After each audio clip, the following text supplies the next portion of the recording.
Are you interested in promoting or increasing the attendance of your truck and tractor pull event?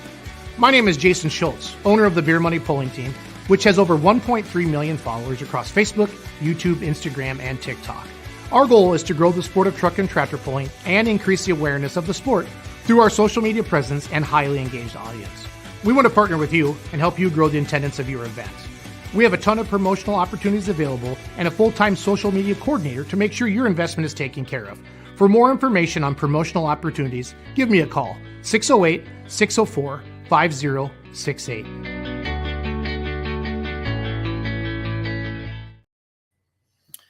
Hello, everybody. Going to start just a little bit early. No Jason tonight. I'm going to throw up a video of 2002 Inwood, Ontario, Canada NTPA Pro stocks, and we'll get the rest of the gang loaded in here and get started with tonight's show soon.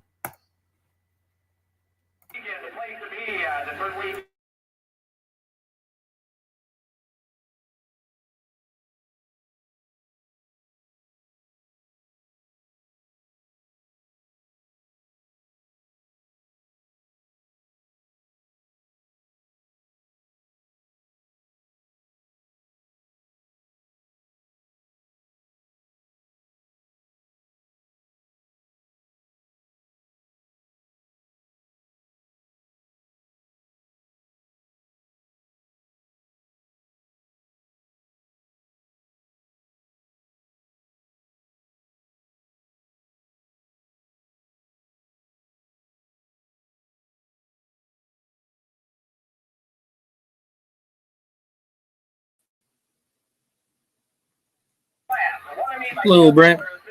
Yo.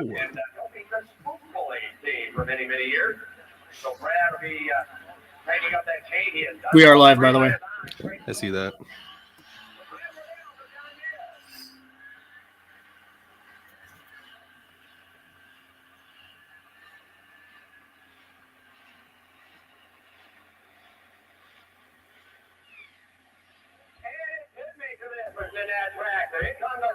This year, as well as the Super Farm.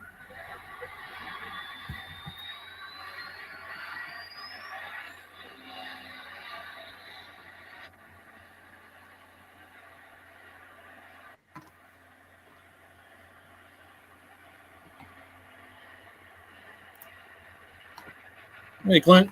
Hey, dudes. Rolling some footage. We're already live, but let this one play out. It's about 5 minutes long.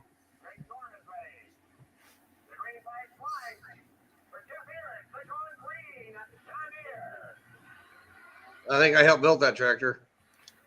You very well could have. It looks like a lot of tantrum there. Yep.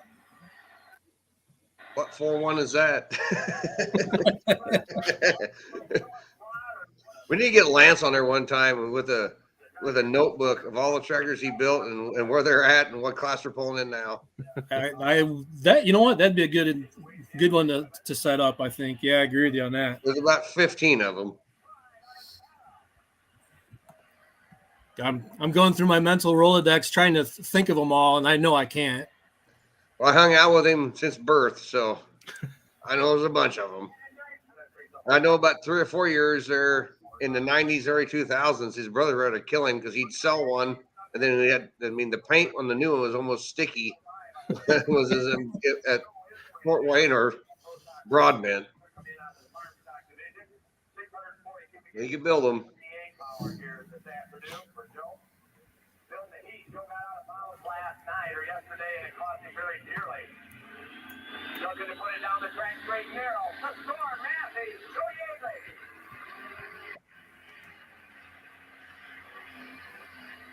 That tractor for one now, Charles, up Michigan. You know, I don't know what they're going to do with it. I kind of half wonder with this 5.0 Pro thing if that isn't where we're going to wind up seeing that thing again. That's cool. That's the old Sounds of Madness from Wisconsin. Yep. Been around a long time. That's neat. That was the first Massey puller I ever saw. Would have been, late 90s here, and been in love with the sound of them ever since.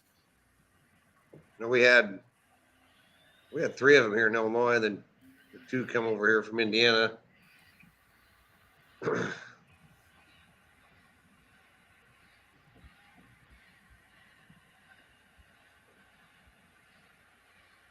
I think I'm going to get. I told Joe to get a hold of Schultz because Joe wants to do most of the talking tonight. Gotcha. Okay. And I haven't talked to Jason since yesterday, so. I basically worked on the little numbers and the cards that go on the front of the tractors and go on the little wires all over that building today since 6 o'clock this morning. Oh boy. And that was just for me and Faith got Thursday done. That was just Friday and Saturday afternoon. Jesus. And of course, you still got guys entering and guys dropping out. It's just a nightmare. Never ends, does it? Great. Everybody should do it.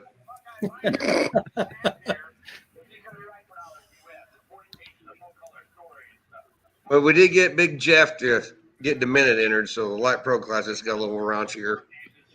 Ooh, that's a good one. Yeah, he called me yesterday when I was in church. That's awesome. Adam's so busy, I don't think he can get Adam to come, but have Jeff. I'll take 50% of something rather than all or nothing. Mike Palmer sent me a picture tonight of his billet axles going into the tractor. It says he now he can run his whole shots because he's afraid he's going to throw the tire off. Yeah, I saw his post. He said his days of his tires passing him are over. That's awesome. I don't like that indoors at all. No. I've had that experience too many times.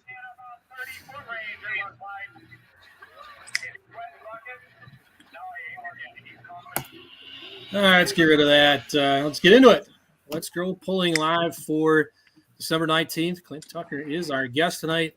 And, of course, we're certainly going to discuss the Midwest Winter Nationals. And that was my opening thing to discuss with you, Klint, when we started tonight. But as of about 6 hours ago, the slow drip of news has moved on just a little bit. We've got to look at the new logo for Pro Pulling League.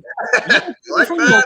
But the preaching of patience is there. And Klint, I know you probably have some inside knowledge, but I'm not going to put you on the spot of talking out of turn with anything. But things are moving. Yep. Well, there is a Western Series. There's a Champions Tour. There's a Silver Series, and there's a Midwest Regional Series. Yep.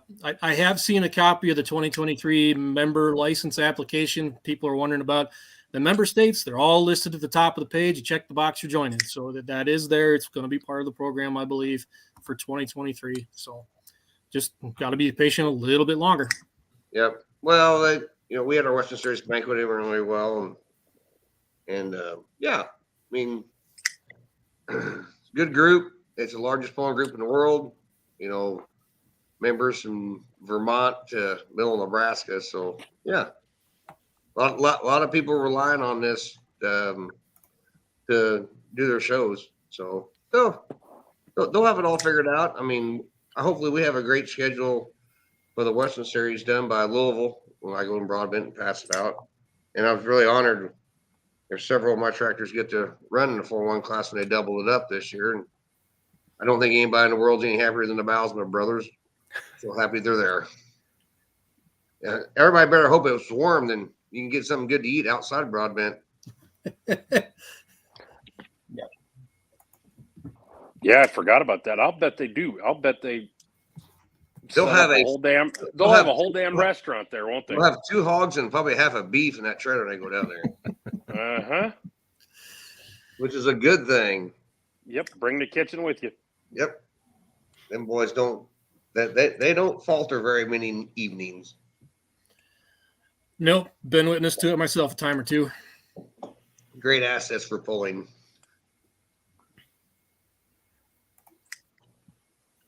Klint, I heard you mention a bunch of series. I didn't hear anything about the Eastern Series. Is that still in question, or did you just leave that out? Those guys, New York State and Empire State, I'm sure. I mean, those guys actually, need, everything to calm down better, more than anybody, because those guys have been with them since birth, and I'm sure they'll be fine. And that they've connected to them kind of really before they talk to me. So I think everything's good to go out there. I figured as much. There's really nobody really to help them out there. Joe, check your Facebook Messenger. Joe, I just sent you the link. Oh, are we getting Joe on? Now it's a party. Yeah. Yeah, I'm gonna let Joe do most of the talking. I'm watching the Packers game.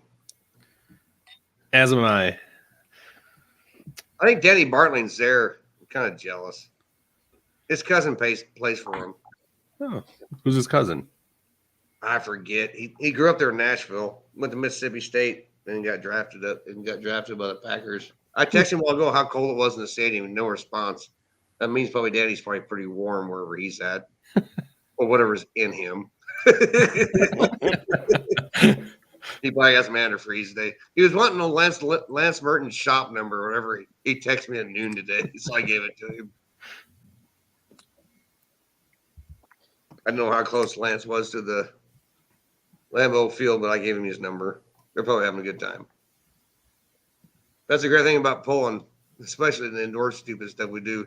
You know, you get everybody's phone numbers. No matter where you go, you know somebody. Yep. 100%. I made it. Joe. I didn't make it. Finally, where's Schultz at? Mexico or somewhere? No, his daughter's got a band concert tonight. Oh, okay, forgiven then. Yep.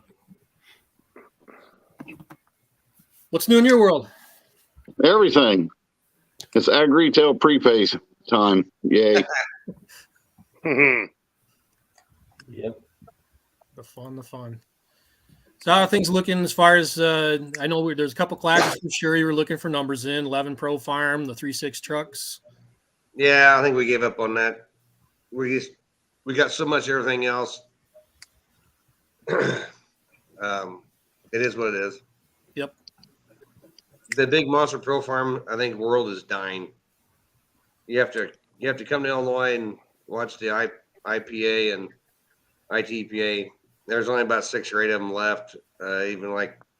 Even Kevin Summer, I think, is converting one of his, to a hot farm or a 4-1 or something. Badger State's, I think they've killed their pro farm class. Scooter's bought a great tractor, and they could probably convert that cool yellow one to a 4-1. But yeah.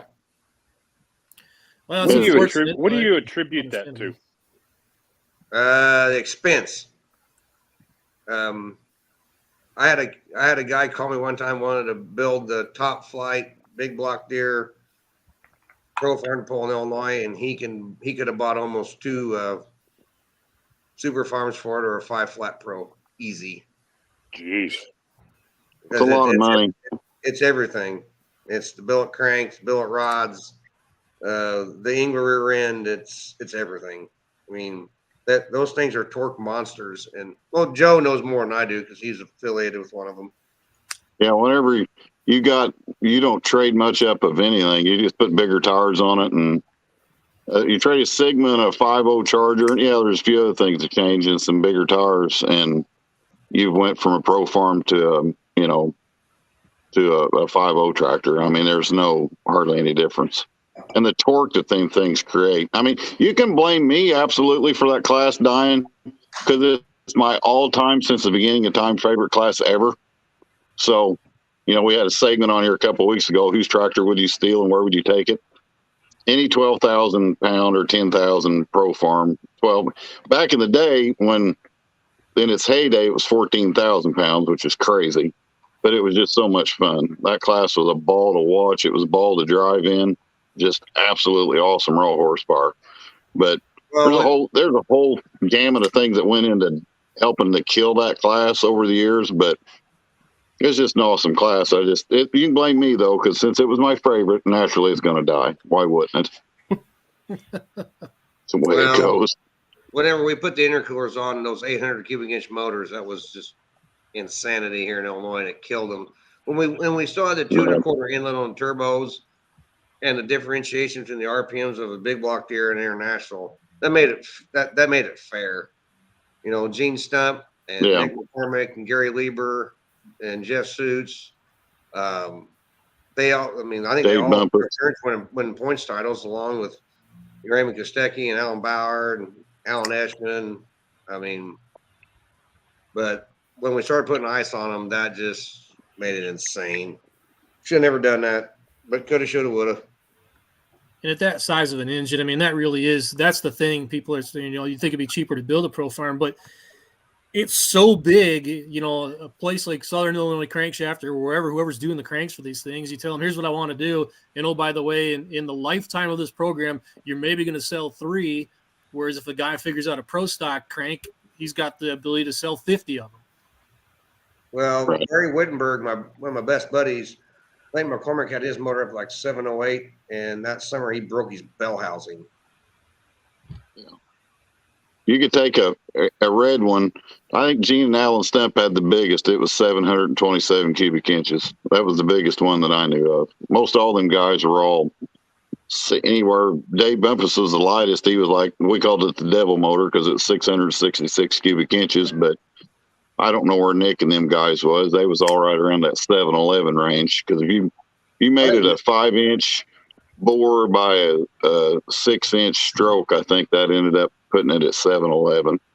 I think whenever Nick Heath and Ferdy got to put the Bulldog up on their hood, because John David Thompson was our hero, and he always had that Bulldog up there. But I think they actually had a Mack truck piston in there. I think there was like 655 because we built them cheap because there wasn't cube packages out there from Riverside or Hypermax for those cubic inches because.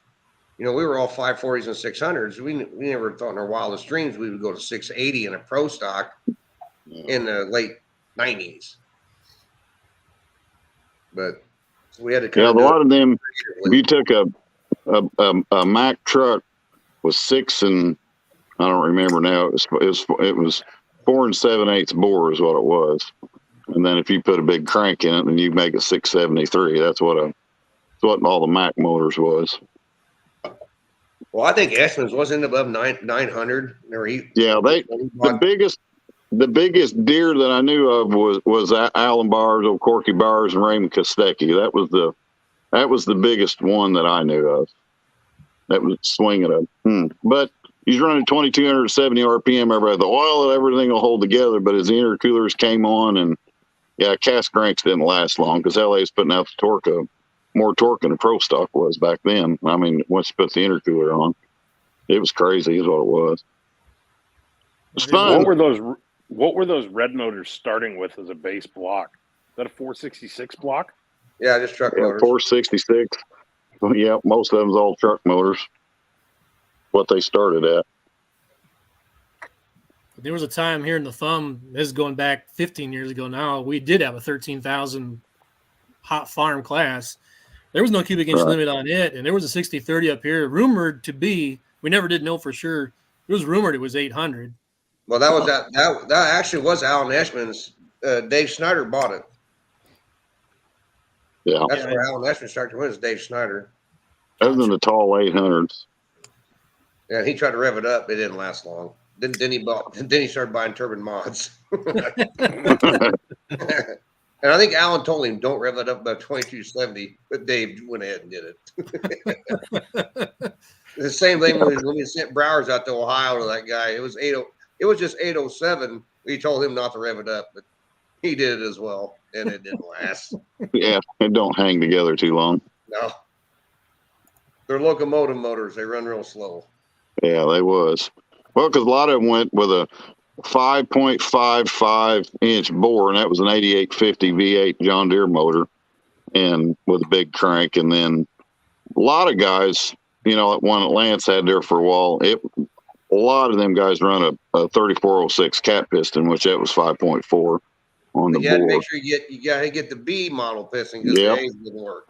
Yeah, A's wouldn't work. The compression height distance was difference on the wrist pin diameter. Or the wrist pin, the compression height distance was different, I think. But yeah, the good old days, all the crap that doesn't matter now. That's when we used to go to the junkyard and find pistons and rods to make everything work, and now everything's all key cutter cut and designed and made for the most part. I think that's how long ago were these good old days anyway? Were we talking 10, 15, 20 years ago? Well, your factory stock class. We was just out of high school into college when the heyday was going on. Late 80s, early 90s.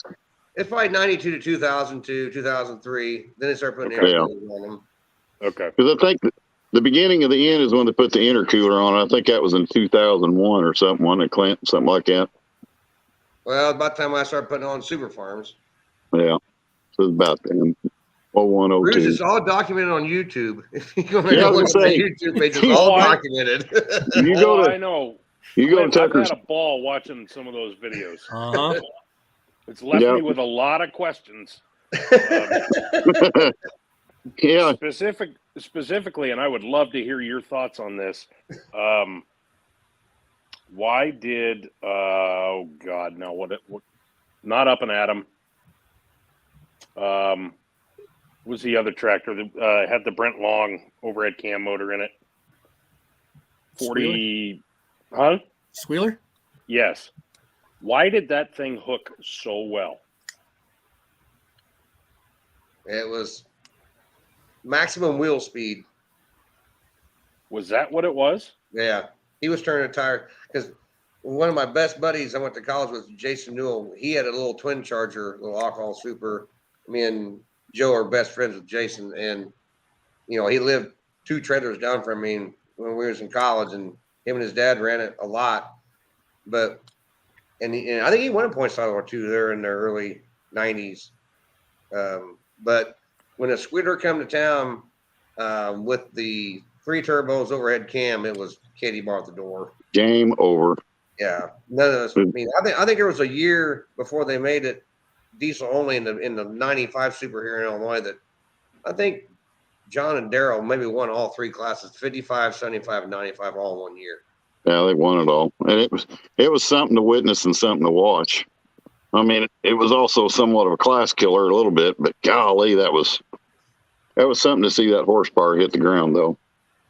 Yeah, and it seemed like when you watch those classes, and I've watched a few of them, it's like, a lot of times you can tell that this was, 20, 25 years ago, camera work or, camera technology notwithstanding.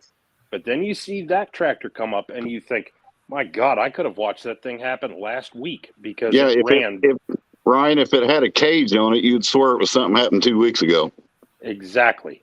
Yeah. I'm pretty sure you could have probably took the Squealer's motor out of his chassis and put in a component right now, and it would run pretty with the modern turbos on it. Probably run out there a Cheezic today. Yeah, it's crazy. And he was putting it through a little bitty caster end tractor. It's remarkable to see that tractor in the 9,000 where that belly bar's got 2,700 pounds worth of weight on it. Just 8 feet of plates, right on down through there. Just walking. Yep. Never phasing it, front end up in the air. The front wheels ain't even moving. Told Meeks that one time, I said, tighten them wheel bearings up just a little bit. That way we don't see the holes ever move. The funniest was when he went over the sand pile at Fort Wayne and got dog knotted because he had the weight brackets over the sand pile, over the concrete barriers. Then when they tried to drag him back, the weights was catching. Mears had a great day with that. Yeah. It was something to watch. It was fun. I don't know if we made the right decision. It'd be debatable. We probably should have took the cubic inches down about another 60 or 70 or 80 and then left those overhead cams on them because they probably would have ran a little freer. But 504 is, in my opinion, is still way too big for a light super class, but that's just my opinion. Yeah, it did kind of, keep the little frame stuff out by going that big, didn't it? Yeah, it makes an all 1066 40/20 class like every other class has been ruined too. Yeah. And the good thing about the light limited class is you can't do that yet, and I hope they keep keep it low. Yep. I think the majority I don't think there's a big appetite to get bigger in terms of cubic inch. Now, you don't get into fights about weight. I mean, they'll do that. They'll fight about that every day of the week. Yep. Yeah, they should like to argue about that. They do. I actually got 2 or 3 more entered this weekend, which I think we have like the largest light limited class we've ever had in our lives ever. Never. Did we Really? ever have over 20 at Bordyville? We did one time the biggest light super class. We was always not really in a pissing match. I don't know how else to say it, but we always struggled to get those tractors because of the Bullet Kentucky and everything. But it always went back. And then we had weight issues. There's always that. But I think the biggest we've had 18 to 20. We might have had over 20 at Gordyville one time.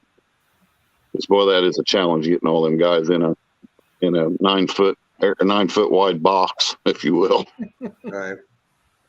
Well, I think we got like 20 in the heavy class and like 17 in the lighter class. Yeah. Mm-hmm. That's awesome, though, to have that many. And ain't none of them makes color. Yeah, currently on the website, the heavy class is showing 20 and 16 in the light. That's great. Yeah. And I don't think in the light one, I don't think we got Mike Monreal on there yet. He was on the waiting list. And I told Zolik's kind of sick tonight. I told him I was like, get him in there because he's got that really cool looking Oliver. It's got all ripped out paint scheme on it. He was on the waiting list. I said, move him up. We've had some cancellations in that session, so we got room for him. Cool. Definitely going to make the pick'em contest tough for these two classes. Yep. Yeah, all the good ones are there. I mean, yeah. Yeah, I'm scrolling through the list, just looking at stuff, and Monreal's not on there yet, but there's no slouches here at all, none. You're gonna earn it. And I think too that something that helps the numbers of that class, especially is Shipshewana. You correct me if I'm wrong, Clint, but having that longer track certainly helps too. And they hated Gordyville because they hated that track. It tore the rear ends up and stuff. It glued them. They never. I don't know how many of them guys come back cussing. It's like I've never seen a track glue us down to the ground so hard. And those Kentucky guys would come up there and they ran those spade tires because they always pull on concrete down there, and that just didn't work out so good up there. No, they end up being potato diggers, and they'd tear stuff up. I just miss American Beauty. I wish he was still with us. Yep. Mm-hmm. He was a great guy, and he always ended up wrecking at Gordyville, but he sure was fantastic for the wreck video. Yeah, I got to see him everywhere from Tennessee to New York over the years. He came a couple times too. Loaded him more than once in the back of his hauler with a telehandler. He kept coming though. God bless him. He always did. Him and Henry Everman. Yeah, Henry broke in three almost with a spatula. Yeah, the 3-wheel breaking off that one year, and I told Henry, I yelled at him. I said, "You didn't do it good enough." And he said, "What do you mean?" I said, "You still got one more tire on that thing." Yeah. That was awful. That was awful. I felt so bad. That was a Saturday night that wouldn't end. Yeah, that was the never ending. Oh my God, already. We got a few of those. I was going to say, what year was that? That was a year we had too many pro stocks and Henry and blowing the pack apart and wrecking and blowing this up. Yeah, it was 13, bad. 14, somewhere in there. Somewhere right in there. Yeah, because we had a bunch. I'll never forget all the pullers that helped come out about 2:30 in the morning to help pull the smoke tube. Yeah, because our high school team would leave at midnight. Yeah. That was a ordeal. But it just shows what we'll go through to put on a show. Can't ever say that we didn't have enough vehicles. I guarantee you that. That's right. There it is. There's a beauty. Mm-hmm. Got her in the air. Yep. What happened to that tractor? I'm not sure what Larry's doing. That's one I don't recognize. I'm not sure what Larry's doing right now. You look at the Battle of Bluegrass results and TNT, maybe he's in the rebuild process. Yeah, I'm not sure either.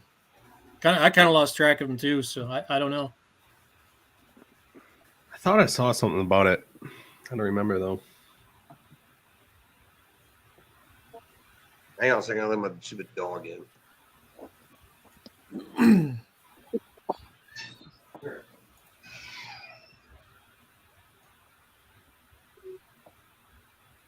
Yeah, Brooks did that. He tried to run the 24.5s in that class, and that didn't work out so good. No, did not. Speaking of big motors, that was another one. That was a monster. I remember when Shoebridge got that put together. That was a well over 700. I don't remember exactly how big it was, but looked like you could cram coffee cans in there for pistons. Yeah, it makes it big. Tell you when you pulled the And that was an NA motor? Yeah. Yeah, that's amazing. Yep. They knew it wasn't going to see boost, so they could just go crazy big on it. Well, I bet that thing was loud. Well, Still them is. guys that ran with them 560s, they was pretty big. They sounded awful wicked anyway. Yeah. Fun class. It was on its way around here, and then it just died. And it's still alive down in Southeast Indiana, Southwest Ohio, and not where you guys are, but every place else, it's pretty much dead. Amazing how some of them just live and die so quick. Yeah. How's prep going? We're getting we're 23 days away. I can't believe it. Yeah, don't remind me. Yeah. I've been working on the floor plan. It's kind of like Joe and moving I figured checkers around. where they park. Yeah. I just hope and pray for not crappy weather. It's always the big thing. If it snows, it's got to snow 3 inches, Joe. Yes. We That's will what have the our own insurance snow says. gauges. It's gotta Side be 3. story. No more LOL. than that. Yeah. We take know they're snow never insurance quite out, done. that way it never snows. I know they're never quite done working on that place or changing stuff around. Is there anything that the pullers should expect different when it comes to parking layout, or will it be kind of the same as what's been in the past? It's all about the same. We don't a lot of times know till we get there and see where they've got stuff parked and everything. But the biggest thing that changes in the pits is where everything was all them extra stalls. They won't let them sit outside. I understand they got a lot of money in that stuff. They don't want to let it sit outside, so they leave a lot of that stall stuff inside. So last year it was kind of on that southwest corner of the building. This year it's going to be on the opposite wall. So that's the only major thing that changes around. Inside, outside, it's going to be the same. If you're done pulling and you've been out, you need to go park somewhere else to let somebody else park in there. That's the only challenge there is kind of parking, getting everybody in there. But yeah, we are kind of fortunate that Blue Gate has a huge parking lot. Yes. They don't mind semis parking over there, because me and Joe found out the hard way that the guy to the north doesn't like that at all. Yeah, I will. Oops. Mr. Good Deed of the Day, clearing snow, thinking I'm doing everybody a favor and get my butt chewed out for it. It's like, but I was trying to help. You're not helping. We're in a unique land up there, that's for sure. Yeah, that first year we learned some things, but it's like, but yeah, it's We learned to ask Dennis, not Travis. yes. Oh no, go ahead. Travis Okay. will get you in trouble. And you talk to the main man in charge. Oh my God, why did you do that? Well, it's trying to help. I won't do that help no more. There's just Gordyville is a lot different, for all them years. I mean, I don't know how many days I sat out there and I just helped push snow, but I'll go to a CD and I wanted it right. When they get done pushing snow, nothing against them guys, they just could have spent another, spent 8 hours out there. If they'd spent another 2, it would look so much better, So I'd spend that extra time out there, make sure it's cleared off. That's the ag retail micromanagement out of us, Joe. Yes, this is how it needs to be, and it's got to be that way, and we ain't stop until it's done. That gets us in trouble too. But we had that poor old Tommy Williams when he left that one year. Good Lord have mercy. He learned that the wind does blow the snow. There might not be much snow, but there's a lot when the wind blows 40 mile an hour and makes the ditches along 136 level, and you can't see the edge of the road. Tommy found it for everybody else. Oh, I remember that year. Whenever he comes stomping in there, we was pulling the smoke tube because the kids was going. He comes stomping there and he had snow clear up to his waist. Of course, he ain't very tall. He was mad. He was not happy. And of course, I threw you under the bus and told. I was like, "Well, what do you do?" Yeah. Well, go talk to Joe. I said, Thanks. go talk to Joe. Go find Joe. I Came wish, back. I This is wish, I ridiculous. wish one I of said, you YouTubers would have went outside and videoed that mess. Getting him oh, out. you guys would have had a ball. That would have been a million hits. Yeah, because Yeah. we was out there at a 45-degree angle, shimming ramps up in the snow to unload one of the tractors off of the back. I mean, it was just It was going to tip over. oh, it was Yeah. going to be a dandy, but thank God nothing happened. But Well, at least it would have got a soft landing if it would have gone over. yeah, it would have had a soft landing. I just worried about it rolling over on the cage and burying him in 3 foot of snow. Worse than landing in a pond of water. But I'm just glad those two crazy guys are coming back. I love those guys to death. oh, them guys are awesome. Those were the first guys in that class that I learned what RPMs was. And, you know, it was like every time Caleb comes off the line, but them guys was doing it before Caleb did. I was like, good Lord. I didn't know you could spin a motor that hard without flying to a million pieces instantly. Those guys, and God rest his soul, David Street, they showed us what RPMs was all about. Yeah. They showed us Simmons Street. Yep. They told us showed us what it was all about then.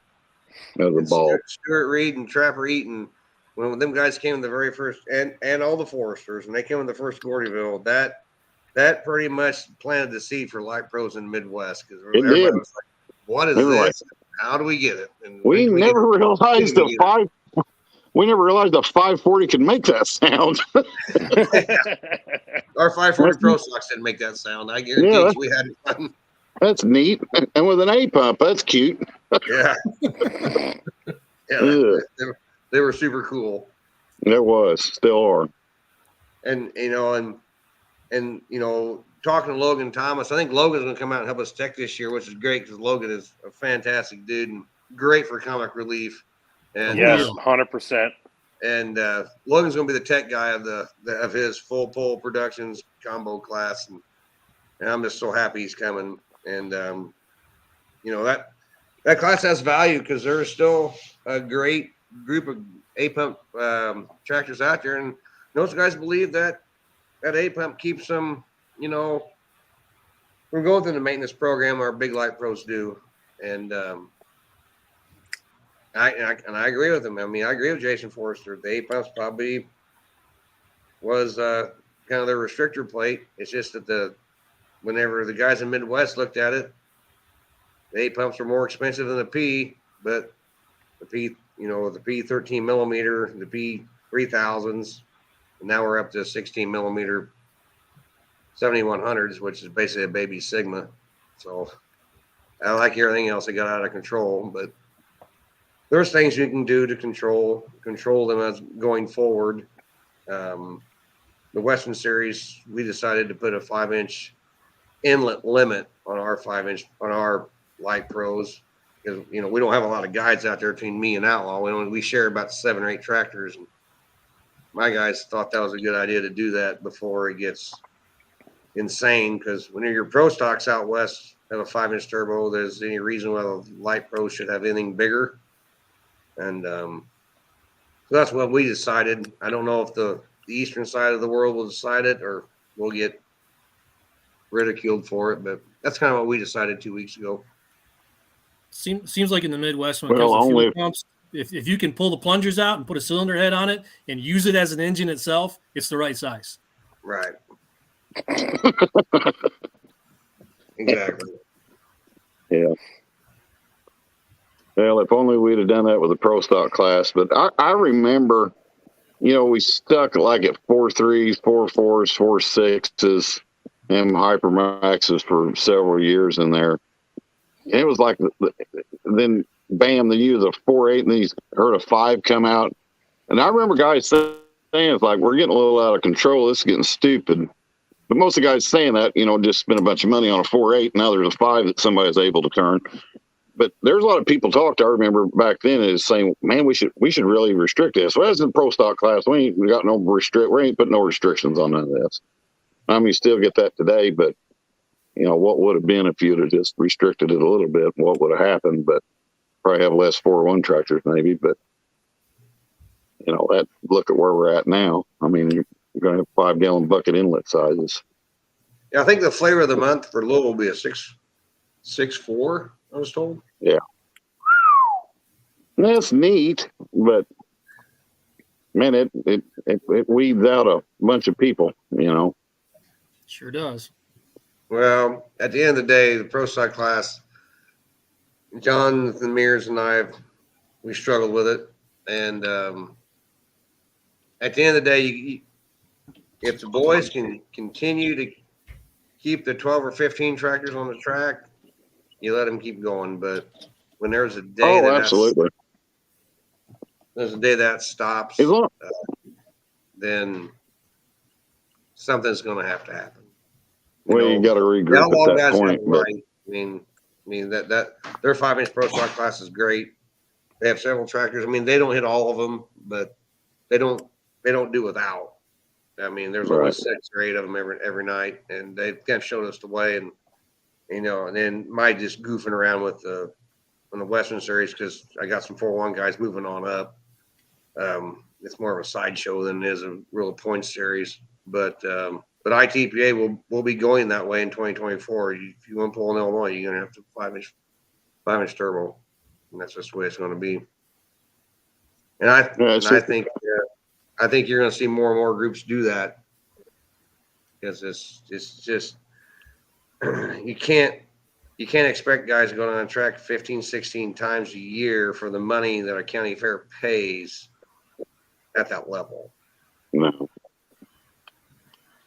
No, not regardless of how much you love it. There's a point where it gets to be just lunacy, and I think we're very quickly approaching it, or we've already passed it.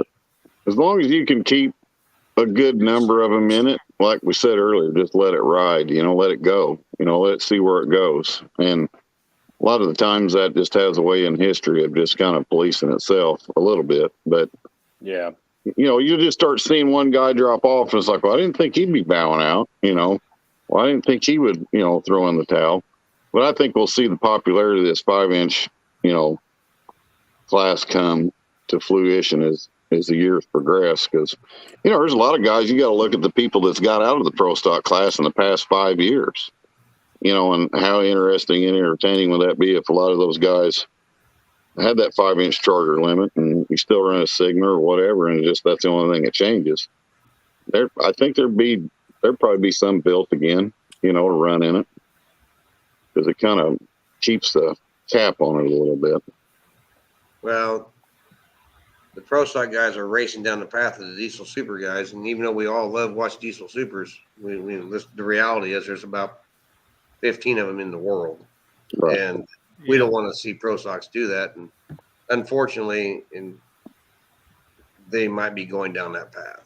Yeah. It does kind of. I don't think it's going to be next year or 2 years from now, but I think you may be right. Oh, it's got several years of life left in it, I think, but it's just going to be limited. It's just going to be a select group. It's not like you're going to have, people just waiting in line at Louisville, at out of Broadbent to get in there, It's just not going to be that big pack like it used to be. If Joe and I can keep our lights on with what's smoking, we will have probably 5-inch pro stocks next year at our event, and probably 4.1 limited pro semis, because that has been demanded. Yeah. Let it eat. Well, Louisville showed the world that you can mess around with them inside, and now the guys are just a little step below them. Of course, that's what we catered to. Have been calling me and it's like, there's absolutely no reason you couldn't pull a couple semis at Shipshewana. I was like, well, I'm running out of excuses, and if they can get 4 or 5 of these 4.1 semis in there, I'm sure Joe figured out a way to drag them around. I'll jam him in there somewhere. Might have to sit in the north side permanently, but that's all right. We'll make it work. It'd be cool. I mean, on the 5 lows, I think to a couple of years' point, if it brought back, let's say 10 guys, but they all wanted to do component chassis, though, from what I know of the chassis shops, those guys are going to be waiting a couple of years to get out. Yeah, you're not. If you want one today, you're looking at 2 years. Yeah. I don't care who you call. Yep. The 5-inch pro stock class nationwide won't flourish in probably 2025 to 2026. Yeah. Yeah. But some of us, professional fans are hoping maybe by then it all equalizes somehow. But I don't know.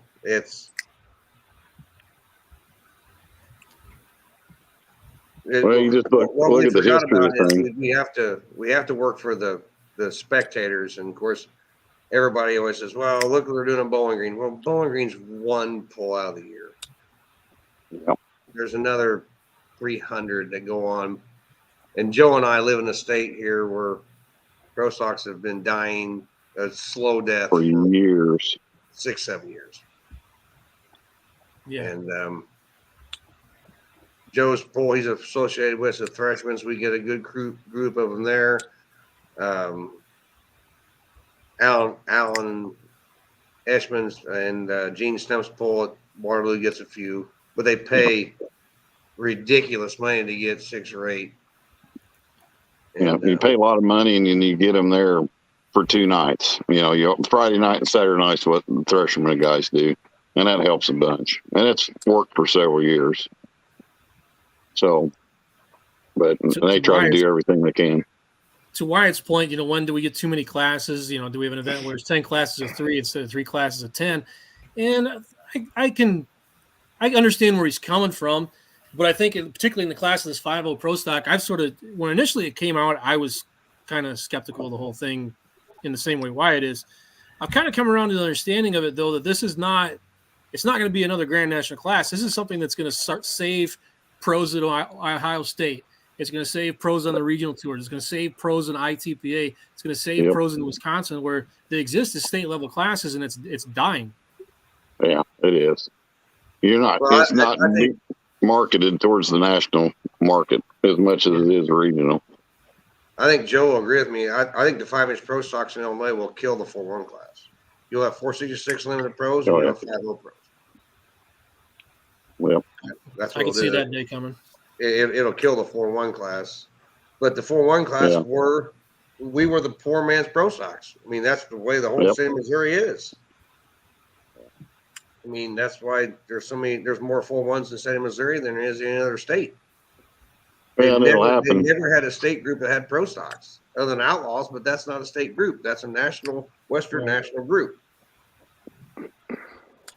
Well, it's just like this has been a several year ago conversation on pull off. Everybody was, when the 4-1 class started building up steam, when we had the farm show pull that year at Decatur, and we had what was it, Clint? 665 4-1 there? I think we had 47 of them that year. Or 47. Okay. Whatever. It was just a ridiculous amount of tractors, but it was awesome. But it's still the largest one in history, Joe. Yeah. But the conversation started, shortly after that picked up speed, and all these guys are wanting to tie onto the cast rear ends and saying this and that. And I respect that and understand that 100%, but you got to understand one major point that I tried to point out those years ago is the last tractor that come off of John Deere's assembly line that would allow for you to build a pulling tractor out of was a 4755. That was the last thing to have a quad range transmission in it. So technically you could build it off of that chassis. But that's all that's out there, left. And you're going to have an issue with these parts are getting old, Hell, before they started to recast blocks, you was having a hard time finding 466s out there just in buses and trucks, and there was millions of them. And you're starting to have problems with them. And you can't find anything like that anymore to build. So components eventually where it'll all go anyway, because it has to, because you can only build so many of them with a cast rear end in it, because there's only so many of them out there. Well, I think we're the only indoor pole in the United States that actually has an EFI. What is it, the 15-mile-an-hour tractor, that little 78? Yep. And everybody asked me about the EFI, and I was like, bring it on. Of course, I get put on a cross and lit up for it, but EFI, if you're ever going to get any young people involved with diesel tractors, you're going to have to start allowing EFI. I mean, look at the diesel trucks. I mean, there's no 70-year-old dudes pulling diesel trucks. No. They're all young guys because they understand it. Yeah.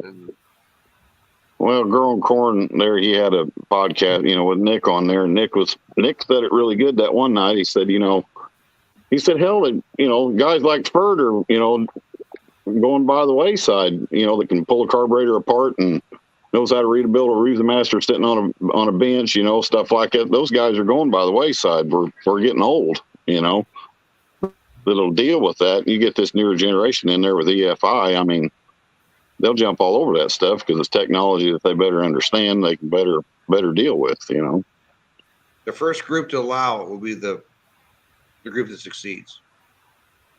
Yeah. Tony, so. to your comment, I don't think any of us are saying that 5.0 Pro Stock will permanently take away the Unlimited Pros, because I believe, just like Diesel Super, there's always going to be a dozen guys who are willing to do it.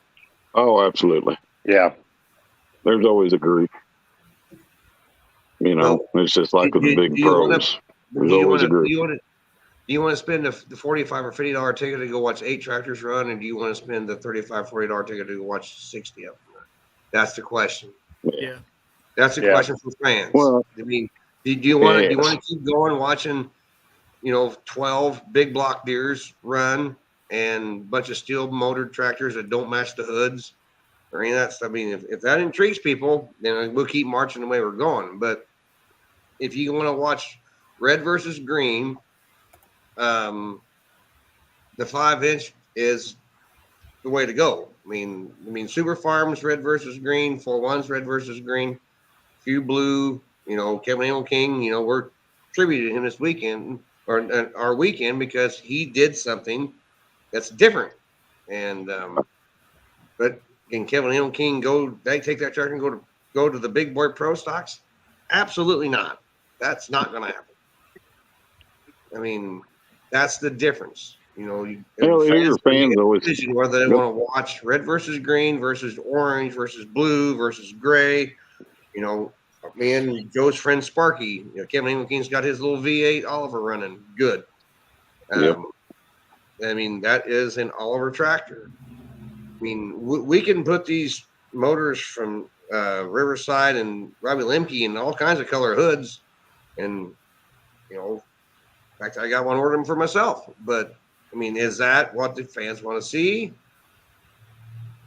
I mean. Well, it's amazing whenever – you started seeing guys put, on a Schaubert, has got a green tractor and a red motor in it. And, the average fan doesn't know that. And they just see a green tractor or a red tractor. And, it's the older fans that have grown up watching it. And then you'd sit up there in the stands with them one night and you'd sit there and say, well, yeah, but he's got a red motor in that tractor. Well, that's a bunch of crap. It's just a sacrilege. Oh, my God. Oh, it's so ridiculous, and I get it, but that's just the world that we've come to. You can do that. That's the way it is. But there's a class for you that has that motor in it that stays pure and stays with it. But and we've had these discussions before where it's at the end of the day, it's all about what the fan sees and what the fan wants, and that's what we've always tried to promote. What Smoking is try to do what we could for the pullers and try to please the fans and make everybody happy. We all know you can't do that 100% of the time, but we damn sure try every year. Or go broke doing, that's what we always say. But those guys, the fans not going to know, when Danny Bartling and Esden goes down the track, with that 8500, they're hitting 30 mile an hour going down the track, and I mean, 4-1s are going down the track at 30 mile an hour, 31. And pro stocks are doing the same thing. If 5.0 is going to do the same thing if you got a good sled guy, so they're going to see speed, they're going to see smoke, and they're just going to hear a little bit different sound. But at the end of the day, what's going to be the big difference to the average fan? And because that's what you're going after for the most part. So that's just really cool to see a 6.4 turbo spool up on a 680 cubic inch Riverside motor or whatever. Hear that thing cough off when it's done. That's neat. But we grew up with it and lived and breathed it since we was old enough to breathe. So, well, the average fan's not going to know a whole lot different. It takes a very unique track and great set operators like, Brandon Bungard, Von Bauer, Big, to get those pro stocks up and rolling that fast because they're turning the tires so hard. I mean, it takes a good track too. We're not getting the ground speed we got 6-7 years ago. we're sitting there burning and coughing and banging, and you watch the, I think on YouTube and all the pro stock videos I watch, man, I see most of them. The outlaw pro stocks going on a track just as fast, and not faster than anybody else. Yeah, it's just another brick in the sled, and you're putting on the same entertainment value. right. And that's what we got to, especially you guys who do your Pullers Championship pull, and what I do out west, and what I do in the wintertime, it's about entertainment value. And I really think there's a reason why you can't get a hotel room within 35, 40 miles of Shipshewana now, is because this is for the pulling purist. We have real tractors in there, and you're going to see some, this is where we all started. Yep. 4-1s live pros, they got to match the hoods. I mean, yeah, the AGCO thing gets kind of wishy-washy, but give those guys a little bit of grief for but they're trying. And the years that we used to watch in the Super Bowl with the old 4-Charger D21s versus the 4-Charger binders, I mean, that ship sailed, that's dead. And now, Louisville, you're going to watch 12 diesel supers. I mean, there actually is one John Deere in there this year. I don't know how long he got in, but he's in. But that's the first diesel John Deere super has probably been there in a while. For you two guys, with your role being what it is with Midwest Winter Nationals, if we've got somebody who's a rookie puller, what would you tell them to expect and be ready for, so that the two of you don't get your blood pressure out of line? Oh, come on. Now let's talk about pipe dreams for a second here. Huh? Hey, when you get there, if you pull Saturday, don't ask to get in on Thursday. No. That's for Joe. Clint gets to see the aftermath of things. I'm the first line of defense or offense or whatever you want to call it. But there's guys, and they didn't know. Nobody reads itineraries anymore. We send all this stuff out for everybody to read and understand, and they're just excited to be there. We get it. I get it. That's why, as I got older, I developed patience. I don't know how, but I have. But well, my wife's laughing at me. Yes, I have. Yeah, we're all ag laughing retail. at you That's too, it. Joe. Yeah, I know, assholes. But no, This is why there's a poor guy. There's a poor guy come pulling in there last year, and everybody started lining up because they just knew what they was going to get to see in front of them. A biblical proportionate ass chewing by me. What are you doing? And I just was so proud of myself, because I walked over to them guys and I said, "You guys have never been here before, have you?" And they said, "Nope, just everybody said to come on in." And I said, "Yep." I said, "Have you ever been in the parking lot right around Christmas time and just looked at it from afar and said, there's not one bit of parking in there? But you know what? I'm going to drive on in there anyway." That's what you guys just did today. Where are you going to go? I can't go any higher. What are we going to do with you? There's no shoehorns out here tractor size to wedge you in. I guess we can take that little orchard tractor and start using him to wedge people in there. That'd piss him off good, though. Probably be a bad day. I think he'd be very happy. But no, just don't come into. That's always my every year on these shows, and I'll pound it again next Monday if I need to, and the Mondays after. It's just wait till it's your turn. If you don't know, just don't blindlessly go. And just because the guy in your class is going in there doesn't mean that there's room for you, because a lot of times the way that rolls out is, I haven't got done with the floor plan yet, but you get into Friday afternoon and I'll be halfway through a 9,000 limited pro class or light pro, and I'll run out of room. Half of them will get in there, the other half won't. So just because your neighbor got in there doesn't mean that I got room for you. So, and with having this many supers with 30.5s hanging out there, I've got to give myself a little bit more room to maneuver those guys around in the building, so it takes a little bit of space out for them guys. But that's the biggest thing, is just don't think you can come in the building and assume, because you just made an ass out of you most of the time. Yeah, read your itinerary. I think read that damn itinerary. It's on the website. Look at it. I mean, everybody through a fit. We don't have live stream results now other than through Rodney. Well, we have them now, And so Yeah. information can be updated within minutes. Zola In a did a minute. tremendous job on our website, and it's on there. We'll have it on there. Look at the itinerary. Look You at guys the need to Well, make it's a no different TikTok than going of to the the airport. itinerary. Yeah. I need to I'll do do that. that. We need to get Tony Do to that. read the itinerary to people on TikTok. I bet a lot of people would know it then. It Yeah. wouldn't take that many beers to get Tony Reed down here to read the itinerary. Ad lib it a little Well, bit. I could make a smart ass TikTok, I guess, there Tuesday night up there, or Wednesday sometime. This is the itinerary. But that's pretty simple. And we're blessed with a little bit more room inside there too for everybody, because we can get more in there. But there's probably going to be a little bit less get in there, because when they move all them stalls over the other side, it just takes up more room for some reason over there. I don't know why, but it does. And there'll be a little bit less tractors getting the building what they did last year. And then, with the 30.5s being abundant, which is good, I'll have a few less spaces there anyway. But the biggest thing people see change is in the arena area where we park. I'm going to put all the mini rods up against the wall this year instead of out in the middle. I love those guys to death, but they tend to expand their party beyond the rooms that I have slotted for them. So we try to get them back against the wall this year to try to help alleviate that. It was a good and idea. that's where most of the finals will end up. So, how many actual rookies do we have coming this year? Do we know? Oh, we have a bunch. There's quite really? a few. Oh, yeah. You look at that list. Charles We have might know them. 54 hot farms. Say Yeah. what now? We have 54 hot 50. farms. Is that don't think we- combined 466 and 510? And 540s from out east. Oh, geez. Out east, yeah. We have three. So there's- We're having a there's a few renaissance rookies. year.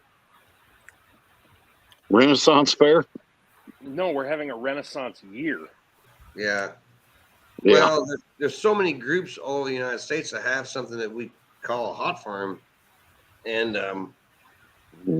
and I looked at my list of like when we used to send out mailers out, and I keep that updated just so I got guys' addresses in case I need to, in cell phones, and add emails in case I need to contact them. There is 180 hot farm tractors in the United States. They've almost caught super farms. Wow. I sat down and counted. I think it was last night, so the numbers probably moved already since then. Even I think individual unique entries for this event is like what 402. Yeah. Wow. Yep. Now it might mean the same tractor and same driver in a different class, but it's still there's 402 entries that have to take a green flag. Well, and Charles, this year I'll try to get you and Carl a list of what I call the people crossing the lines. You always got the 8,500 limited pros crossing into that 9,000 super farm. So, because that helps me a lot with the room in the building. Trying to pack everybody in there. But I'll try to get that list to you guys this year. That way you kind of got a, hey, this guy's pulling here, and here. Like But, it, that'd be perfect. So Hey, far, Charles, I forgot to mention to you, Charles, I might have somebody come in there on the 9th inning on Friday night and Saturday night. Leroy, I think it's starting to bug him. He's not going to be there. He said he might be able to pop. He's looking for a cot to sleep, and I was like, well, you can sleep in the war room. that's fine. Yeah. Bring him on. He can, my wife's going to laugh at this. She hears me say it. He can stay in my motel on the couch if he wants to, but he won't get much sleep because I snore like a bear in the middle of the woods. I knew he was going to be missing it, but with his new little job update, he's just couldn't commit to be the whole weekend. And I was like, well, Charles got it covered, and having Carl there will add a unique thing to each evening. Absolutely. Yes, it will. It'll be good. Carl's You see heard the people. one entry from California. Yeah. Yeah, That just I was popped about up. to. I was about to bring that up. Yeah, that just popped up yesterday. And then the tractor, I don't know if it ever goes home. The one to Josh Blackburn. I think he keeps it here to drag it to Shipshewana. I'm not sure. I'm pretty sure he did drag it out to California for that one pull in like October. It probably went right back. It went right back. It likes Shullsburg, Wisconsin, I guess. That's funny. I just like having Josh there. And every year he complains about it. It's too slow and that we should have alcohol superstar. And I was like, no, the building does not like that. No. They tried it. No. Not unless you guys want to put pipes on. Yeah. I think there'll be some bulking at that. No, yeah, terrible. And not just from the drivers, the trackers themselves. Oh, yeah. That was what was always the testimony to where the super stock class went over the years is, back when we was kids, Art Arpons and Dusty was the only people that could make, back in the 80s, make them tiles way up in the top fall out and then when them supers started coming on, they started moving them things. It's like, oh, wow, that now that's impressive, Yeah, all the tiles left Freedom Hall, and so did the sound system. Yeah. Yes. It went with the tiles. Yeah. Yes. Unintended negative consequences. Yes, absolutely. Ain't no doubt. I'm glad to see Brent coming back, coming east. He's never done this. Yeah. He's always talked about it. Because Brent and I are good friends, and we talk quite a bit. And he That's says, a good run in Super Farm too. Yes, it is. He said, he said, I'm coming back east, and I'm going to try not to make an ass of myself. I said, I don't think you will. I said, in fact, I think you're probably going to do a lot better than you think. Have you ever seen the guys running the pool? You're okay. Yeah. You're fine. Well, I think if we get him, we've had about every super farm from California in our shows, haven't we, Joe? I think that's right. Yeah, that's the gamut. He would seal the deal. I texted him and see what the other tribe was doing. He said they were laying the year out, and they're asking a lot of questions about 5-inch pro stock stuff. So I think I kind of know what they're thinking. Because 5-inch pro stocks to them in California is a lot closer, an outlaw, and as we. Heck, they could drive to Texas. Yeah. Yeah, Texas is a hometown pool for them. Yeah. Hell, I'll bet that Colorado show's closer to them than like Whitewright. Yeah. Oh yeah, yeah. Probably by a fairly large margin. So, but Brent has always promised that he was going to come out because I've never gotten to shoot him, and he and I have been friends for years. Really? You know what? The only reason that, part of the reason that we're actually talking tonight on the Beer Money Pulling Team channel is because of Brent. Remember that year we got hacked in 2016 or 17? Right around Bowling Green, some admin, somebody got in and spoofed an admin account and kicked us all out. It was Brent who actually hooked us up with the guy who had a contact at Facebook who helped us get that page back. We would have had to start completely from scratch. So most problems are caused in California, and a lot of problems are solved in California. Well, this one was solved in California. I think the problem may have been caused in Russia or Eastern Europe. Nice. That's kind of what we figured out. But none of it would have happened without Brent. So we all owe him a beer or two. Can't wait to meet him. He's a good dude. You'll like him. All those guys in California are good dudes. And I love talking to Tim and Jeff. Their aspect on farming out there is completely different than what I do day to day. Different world. Different. Well, and Brent is too. You know what the crop he raises? Is it He's almond? An almond grower. Yeah, almonds? He's an almond grower. He's an almond guy. Yeah. Yep. Him and Babel, and I think Tim's got some almonds too. They told me what brand we should buy. I think the last time he told me to quit buying the blue diamonds because I'm addicted to them. But there's some brand they all race for that we need to start buying. We'll have to find out. We'll have to figure that out. I live on those things in the fall. There's a bag of them in my combine every day. There's usually a can of blue diamond almonds in my photo bag during Shipshewana. Keeps you alive and keeps you from starving to death. Yes, exactly. Hey, Ryan. Yes, sir. There's a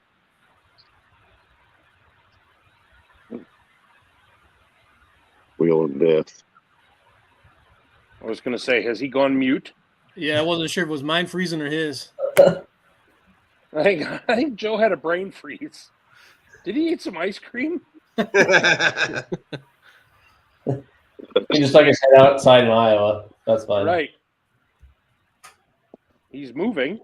Ryan, I finally got the Twizzlers, the Walmart, which I hate, by the way, but Walmart here at home finally got to carrying the orange and cream Twizzlers. I'm bringing some out for you anyway. Well, I appreciate it. They come in. You'd be okay. You know, it's kind of.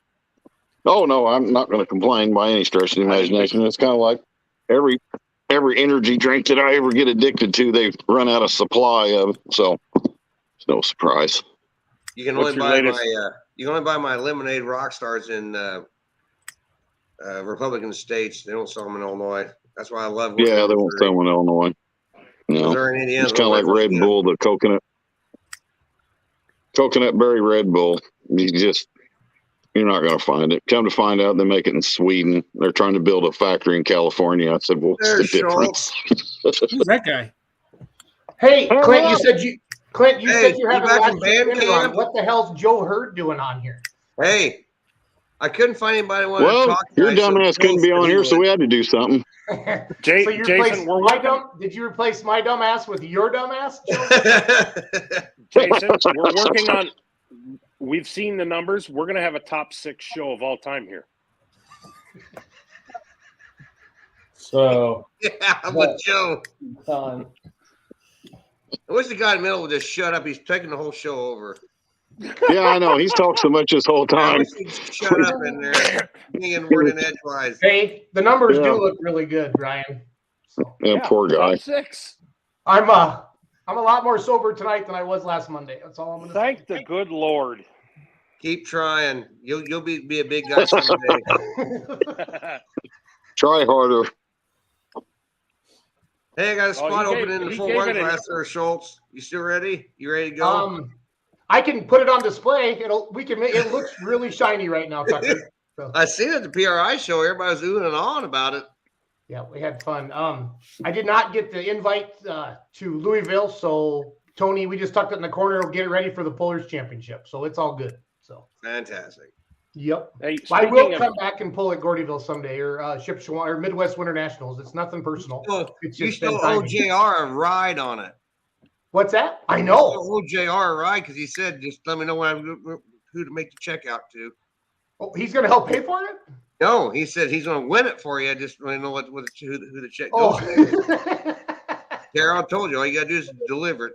He'll put you in the first place spot.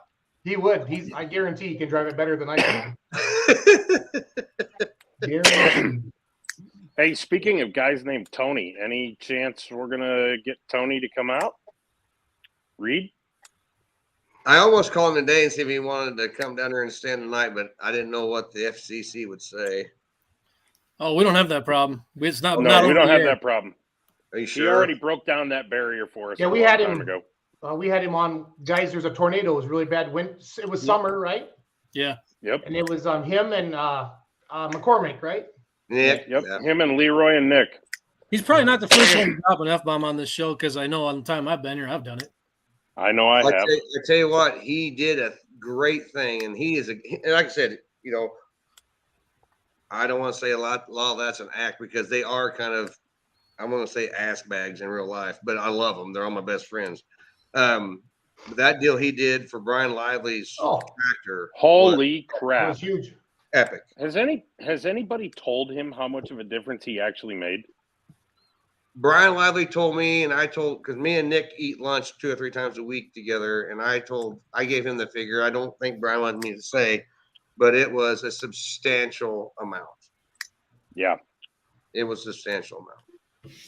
Well, And Brian Tony actually does said that it kind of on. stuff because Tony is a really good dude, and you know, all he does is him and McCormick make guys like all of us that work in agriculture. They just expose our frustrations, and they bring it out in public. You know, me and Joe can probably sit back and tell you 1,000 hours of stuff that we don't like about the stuff we deal with every day in modern agriculture. And Tony he's going to have a great farm one day, and he just exposes things that just don't make any sense. Yeah. And he's a good dude. And, great guy. And Brian actually did tell us the number on air.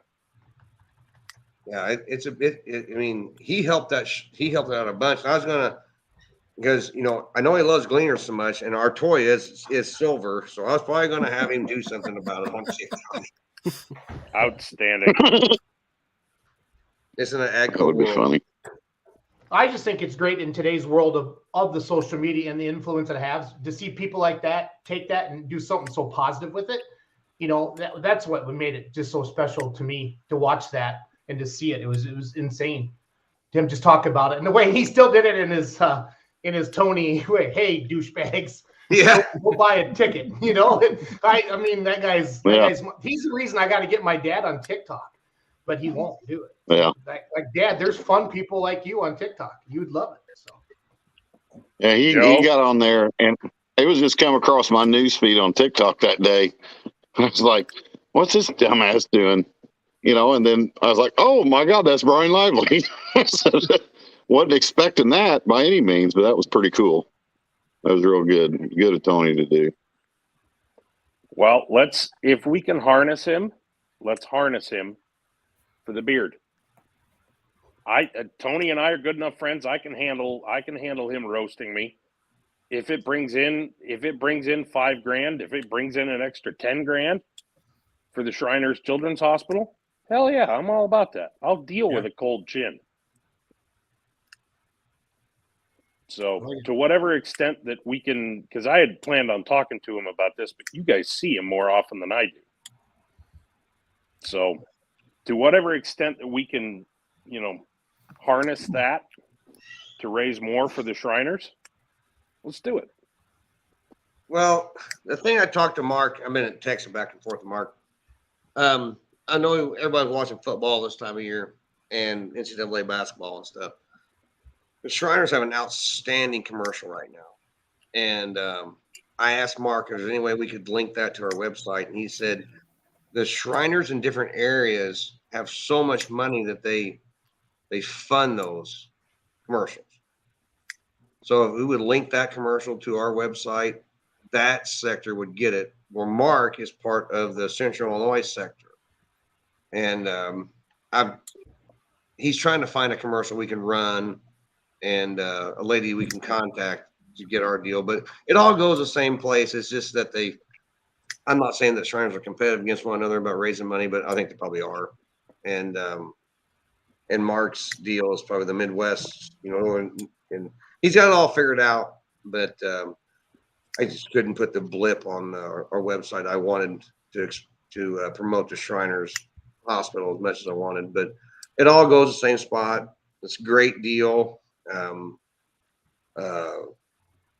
Tickets are on sale, and I talked to Zola this morning, seen a little blip. We've already sold like $500 worth of tickets.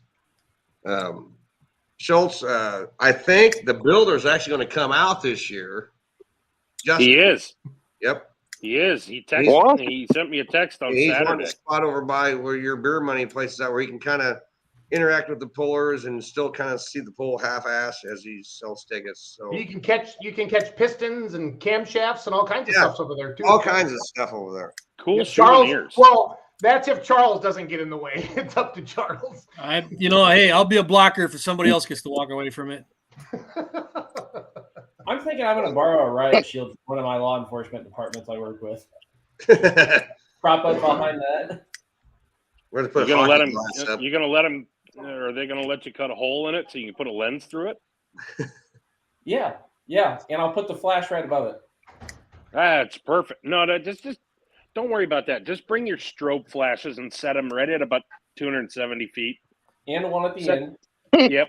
And just set those things up to like strobe continuously. That's perfect. Don't do it. You go ahead and do that, and we're going to have 2 flamingos on top of the sand pile, and I'm going to see if I can kick every single one of them between the flamingos.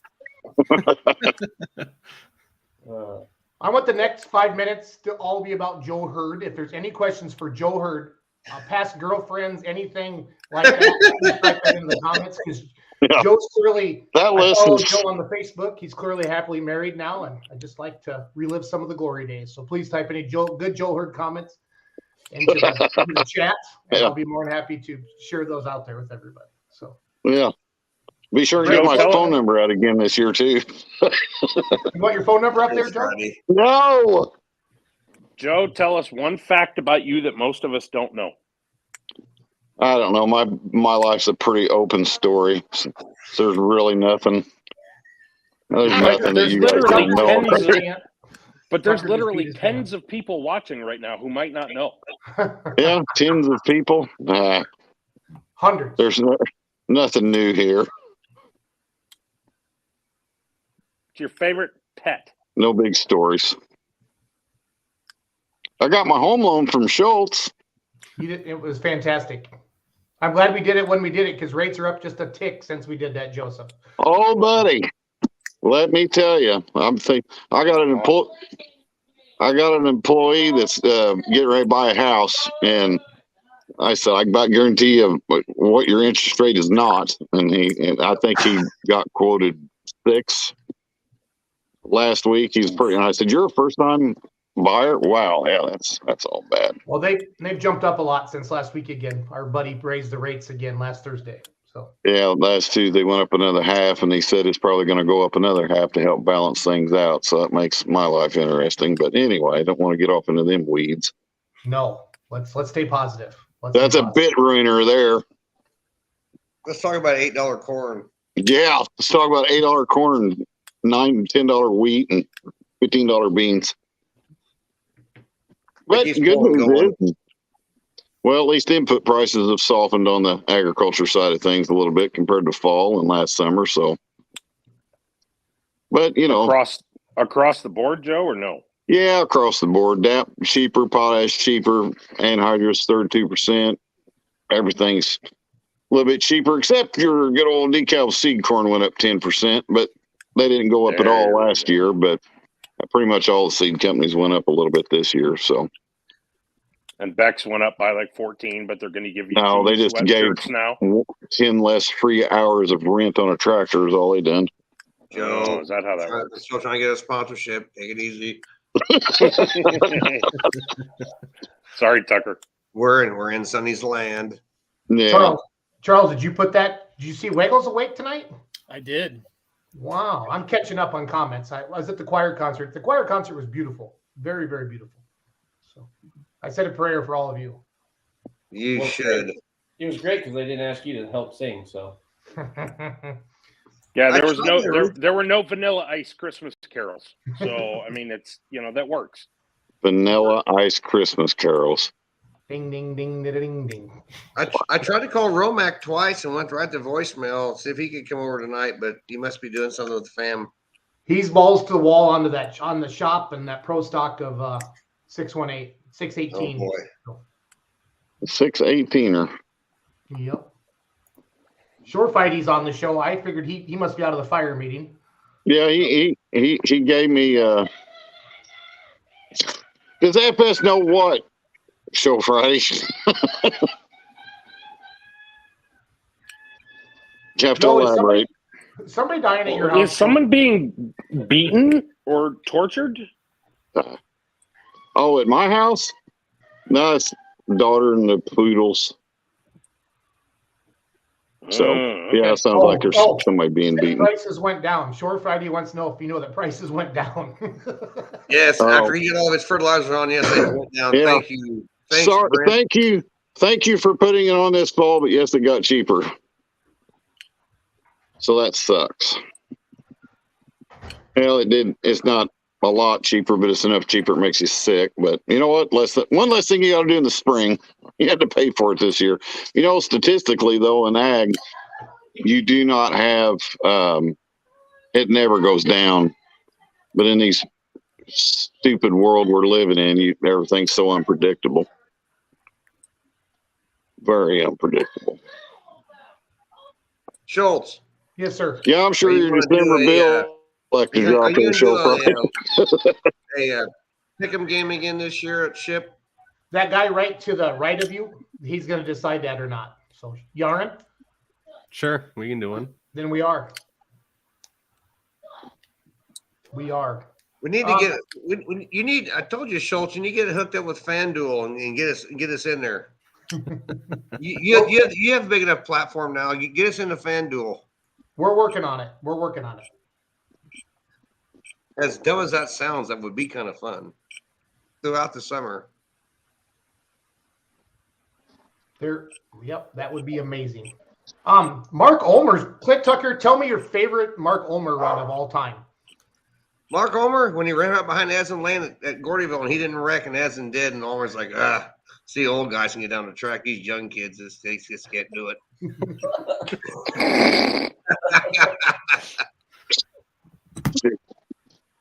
They ran about 3 sectors apart. Essen wrecked and Ulmer went down the track.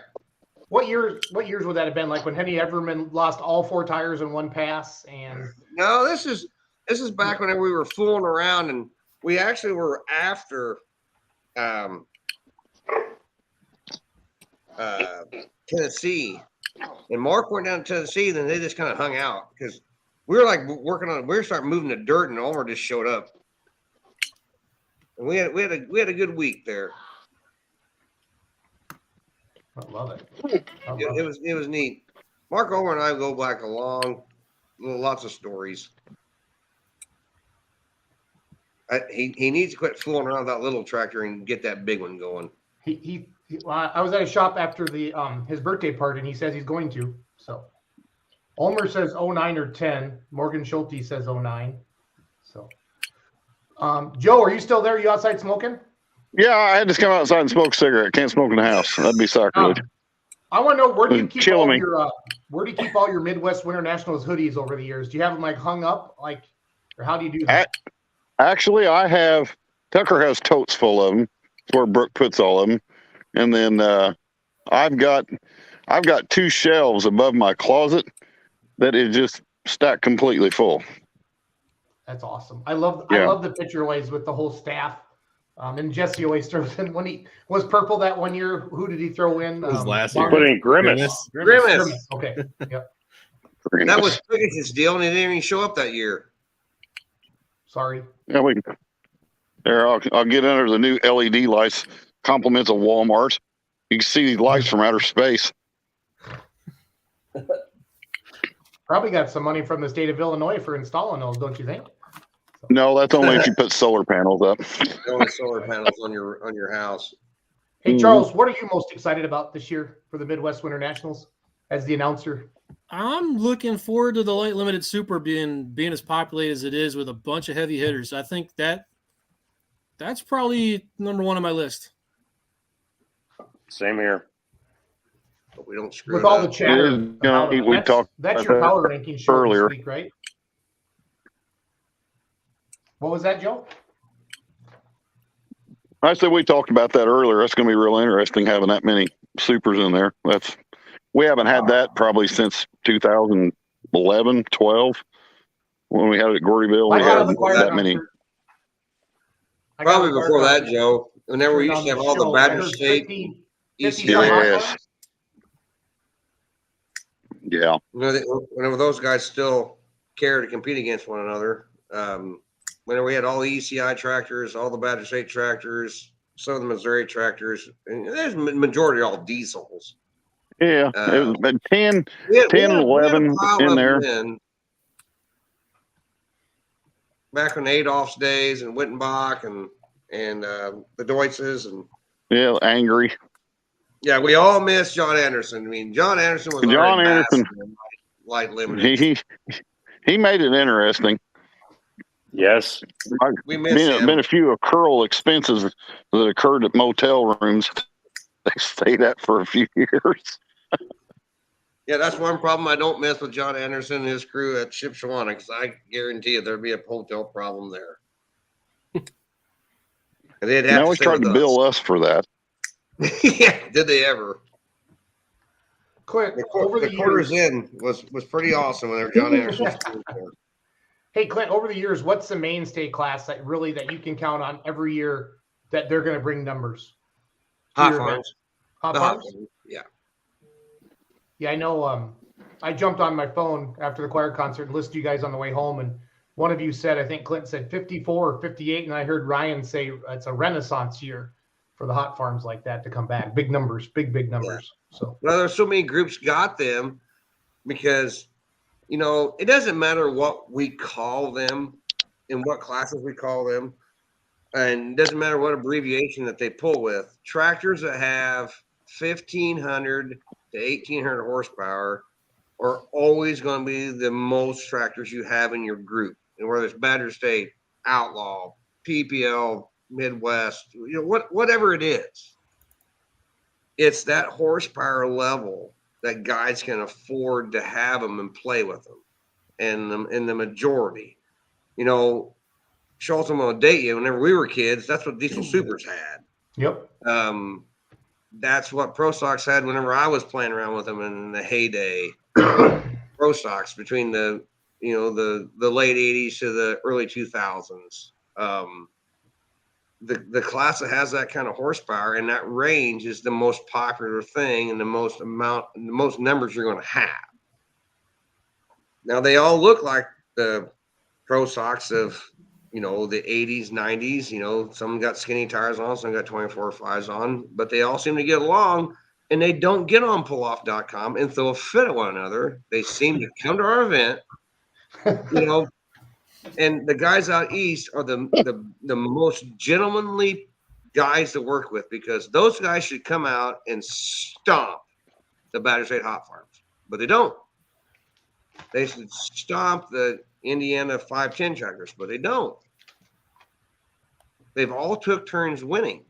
And those guys, I give them most credit because they keep coming out and they continue to try. I mean, I hope this year, maybe their year. Hopefully one of the East Coast guys come out and shocks us and whips all of our butts. I mean, but those guys are great guys. And they're loyal and dedicated. Yeah. Well, what I like, they add to the show stuff that we don't see in the Midwest. You know, that's what always makes those, like the light pros coming around and the 540A pump guys. That's been fun. Hey, Clint, I always felt like over the years at Gordyville, the old Rantoul location, the horse barn, there would be 2 or 3 tractors for the weekend that would just absolutely be dominant. And you can almost count on them every year, like in a Hot Farm and the Super Farm and stuff like that. Has anybody really figured out Ship yet? Like you've had multiple back-to-back winners? Like, because I know we have at Gordyville over the years. I know there's many more years to kind of calculate that. But is this year 3 or is this going to be year 4 at Ship? 3. This is third year.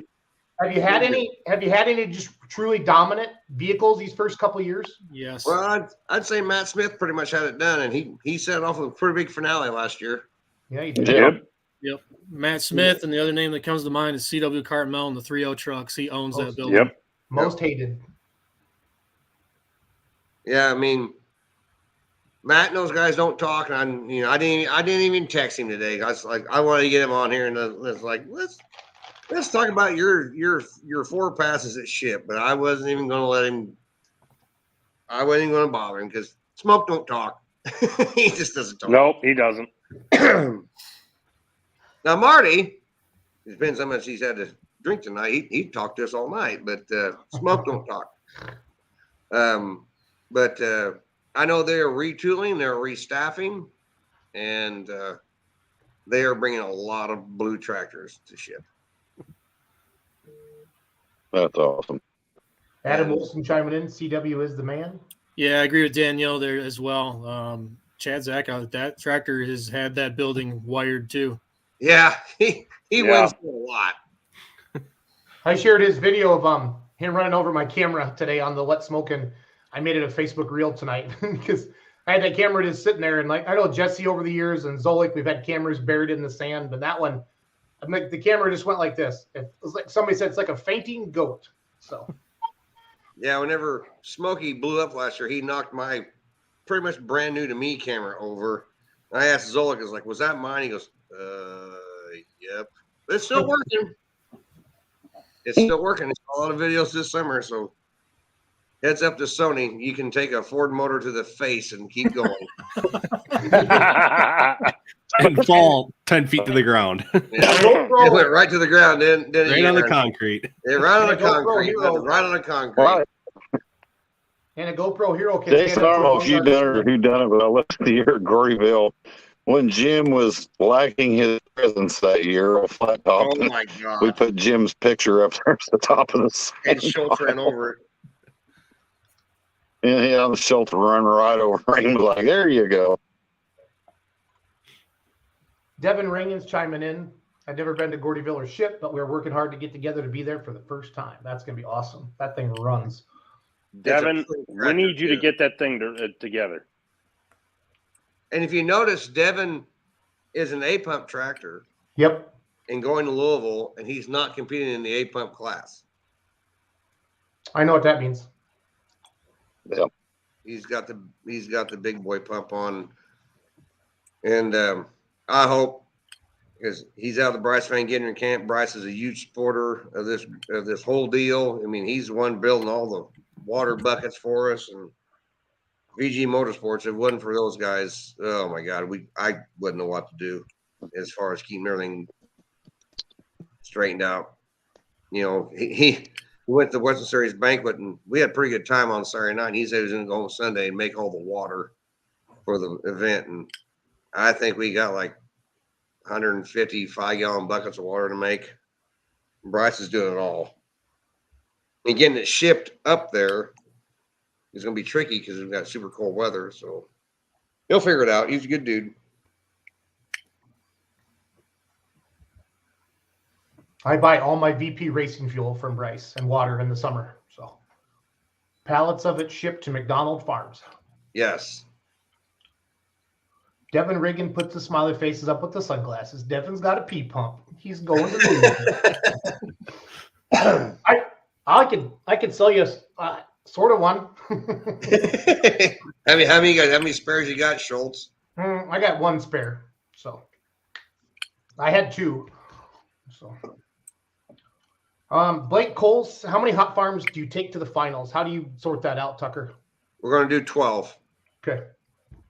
And that's one question. I'm glad you brought it up, Jason. We're having to change our finals portfolio this year because our time frame. We get penalized pretty substantially if we run after midnight up there at that building.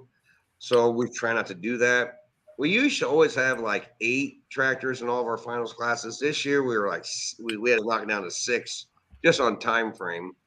Yep. It's unfortunate, but we also did a statistical analysis deal on it. Tractors that got 7th and 8th in classes came back for the finals. Did they break the top 3? And it was less than like 14 or 15%. Me and Zola, we spent a lot of time in the garage, good and bad. And you know, we kind of figured it out that we love to have the guys, you know, hanging around and pulling, and the families stick around and have a good time. But as far as time, we're on a time crunch up there. It's not like Gordyville. You know, Gordyville used to get mad at us if we didn't go after midnight. And then she's like, you need to add more classes. We need to sell more beer. That's not the financial template of that building. They want us in and out of there, and everybody head back to the hotels or wherever they go before midnight. And that's me and Joe's strive. You know, we don't drag our feet. We go as fast as we can. Hope we don't have any problems, because we're at the numbers now. You know, they're not uncontrollable like it used to be at Gordyville. They're still big, but with Brandon and Donnie and all the guys there with the sleds, unless something dramatically happens, we should be fine. Clint, will you have ice for sale on site this year? No. Okay. No, we do not sell ice on site. I mentioned it one time, and I was looked like I was speaking German. So you're gonna have to get ice somewhere else. Sorry, Trip. Get out of your cooler out of the back of your pickup truck outside. Yeah. Dump all the mint out and put some ice in there, Trip. Wyatt Schulte he's predicting Zach Allen Zentz to go back and forth. Yeah. And the light limited super stock class. The light limited class is going to be pretty interesting because we got Travis Gordon back, outstanding running tractor. I think we have the biggest collection of Ford light limiteds I've ever put together as far as quality. And not saying Wittenbach, but Wittenbach said he's waiting for it to go back to Gordyville.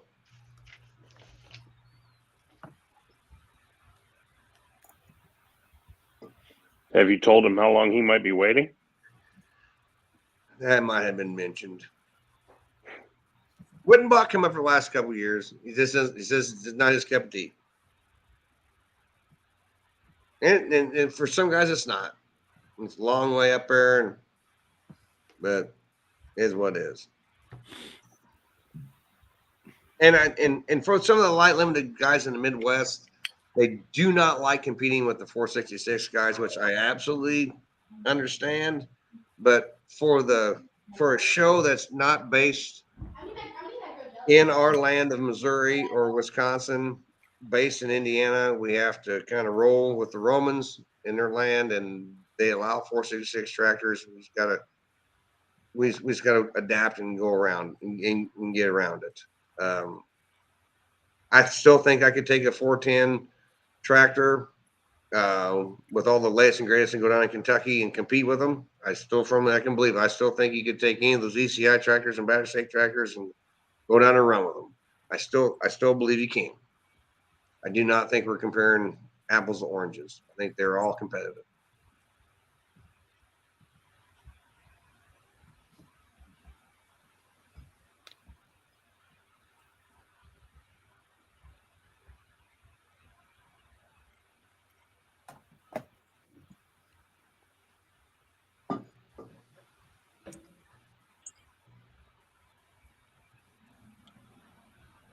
I think Travis Gordon was like our first Light Pro winner. Never hit a Light Pro.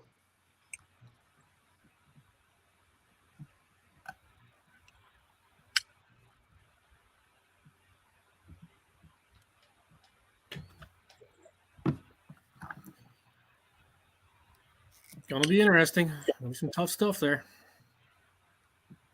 Don't ever discount that little cockship. That's the annual champion, which is yes, sir. You overlook that tractor at your own peril. Yeah. Yep.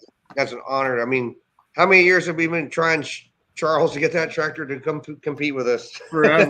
I'm glad they're going to do it. Did Chris or did Tim win the Inderley? Tim did. Well, technically they all did because they play wheel of drivers on both those tractors, but that's the tractor on the screen is the one that won, Charles. Yep, that's it. Yep. Okay. That thing is neat.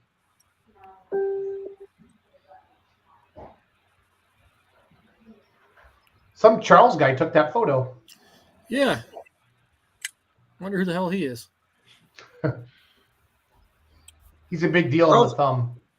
Charles, I got a question for you. How many light limited do you think are left in Michigan? Because I know Wayne's tractor's down in Missouri. It's not doing much. If everybody who had one was out on the track at the same time, I think we got 9 or 10 here. We just never get them all in the same place at the same time. Oh, you still have that many? Yeah. Well, that's great. Yep, just tough to get them all out.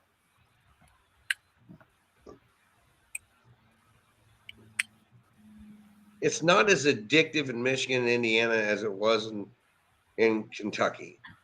Right. And it's not for lack of hooks. I mean, if you had one here, you could hook it 35 times and never leave the state. But I don't know. I don't know what holds it back other than for some guys, parts unavailability, which I get that. But otherwise, I just don't know why it never really took the route that I was hoping that it would. Right.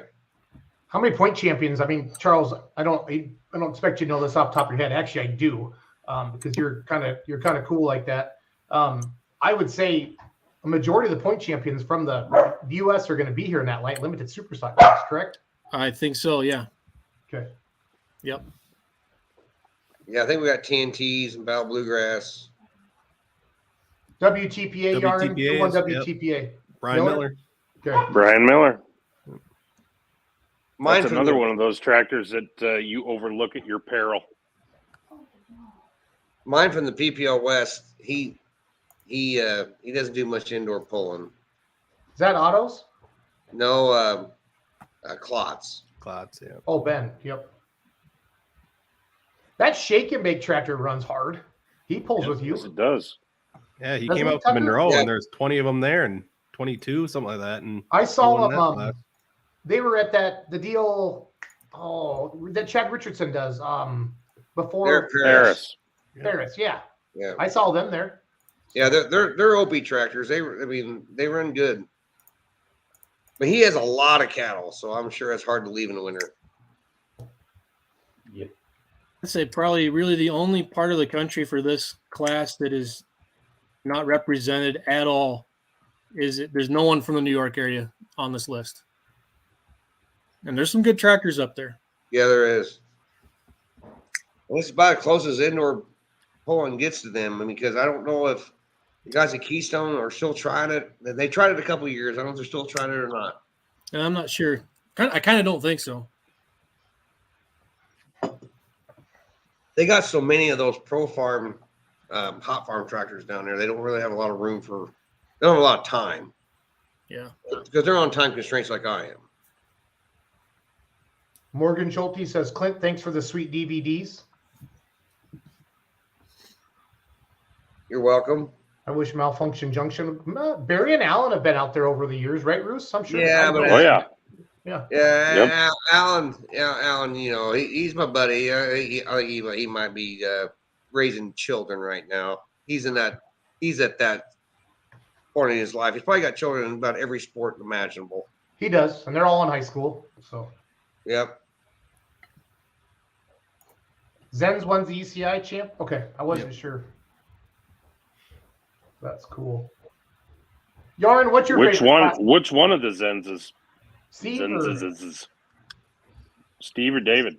It would have been Steve. The white was the one that won.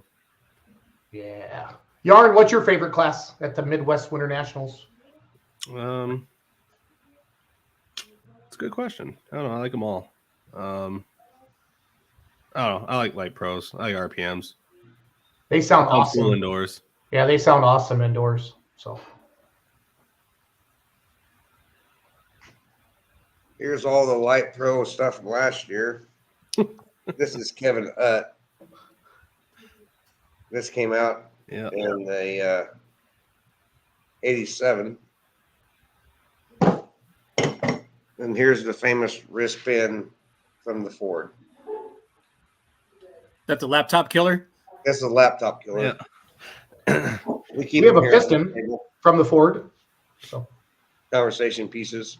yep. Yeah, I there's imagine you might have a pretty decent collection of those conversation pieces from over the that, years. that was just from last year, Ruse. Yeah, I know it was. That was for one class last year. One class last year. Yeah. Yeah, we've had blocks and heads.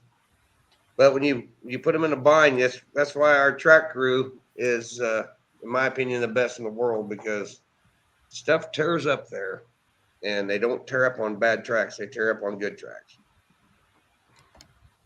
We probably have the record of the most engine explosions and tires, back tires falling off, front tires falling off. The dent's still there up there from Ben, but we don't do it intentionally, but it is a horsepower competition. That's what we pay the money for. I know I'm late to the show tonight, but I wanted to bring this up. I don't know if Charles brought it up earlier, but here's some pictures of the Toy Raffle tractor. And well, first of all, there's not many white WFE pulling tractors out there with that sheet metal, and not many has run as good as that tractor right there. So that is a mean ornery. And I think Kevin got into the right, Charles. He's got into the finals, I know. So He's won it. I He thought. won it last Yeah, he year. won it last year. did he? Okay, and then John Meyer Jr. won it the year before then, the first year, I think. So. Well, Kevin Engelking has done more hours of labor to get tractors to do all of our indoor polls than probably anybody out there on earth. And he's a gentleman, and he's always been my hero because that guy can make anything work. He can make any motor run to its maximum capabilities. Tripp says, no worries. I'll make sure you bring enough ice with us and Crown Royal to put over it. So. Yeah, I have no confidence in Tripp. That's always a good booth to stop by, if you know what I'm saying. If you're looking for a friend. So. Yeah, there's no bad time in that booth. No. That one year he broke his tractor in the test passes. He still had a good time. Yep. And then the ticket sales are online now too, right? You talked. I know you talked about a little bit when I was driving home. Yeah, tickets are on sales. We got a couple box seats left. They are at the bad spots of the world down starting line. All the box seats are full. We still have a couple. If you want to buy some, just throw your jackets in and hang out starting line. And some guys like starting line. I don't know. They still sell tickets behind the sled at Louisville. I don't know how, but they still do. Some guys like sitting back there. But we still have some box seats available. Just a couple, 2 or 3. Box seats have been really good sales this year. Class sponsors. I don't have them all wrote down yet because all the checks ain't in. But this is the first year I think I've sold almost every class there at Ship. I mean, that's a huge deal for us because we've never ever done that.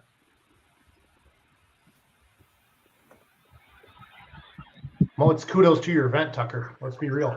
So.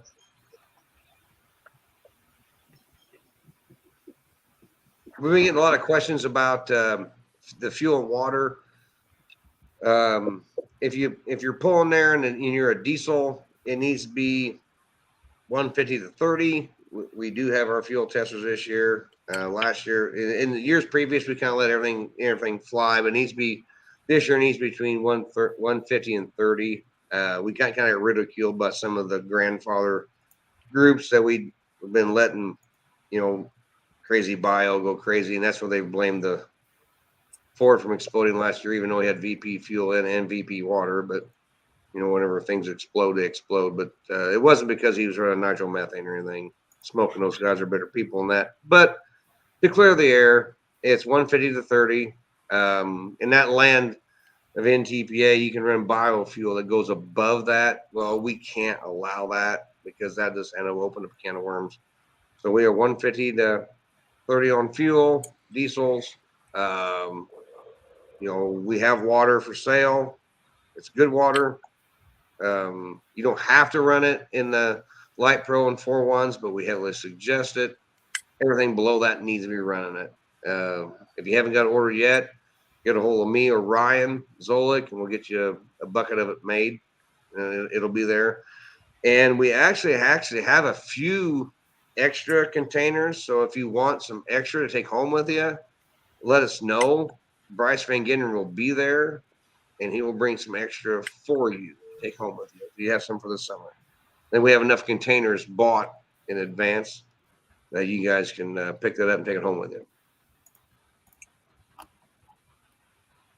Because last year, guys were doing that, and we ran out. We shouldn't have. This year, we should not run out. I think we have like 1,500 gallons getting made up.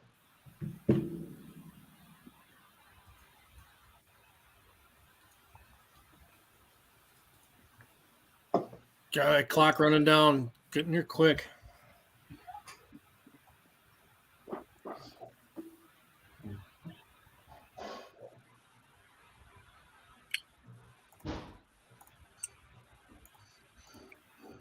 there might be a for guys looking for hotel rooms.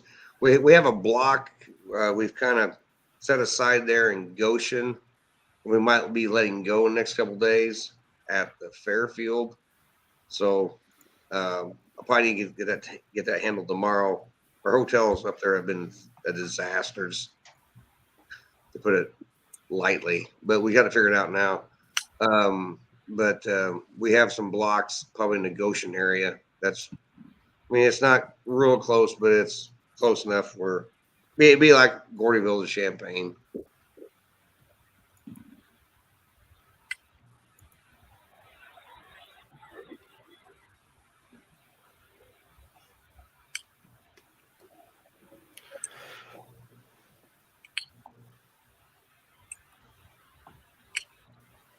I guess we lost Joe. Yeah. The internet might have gave up on him. His phone also might have died.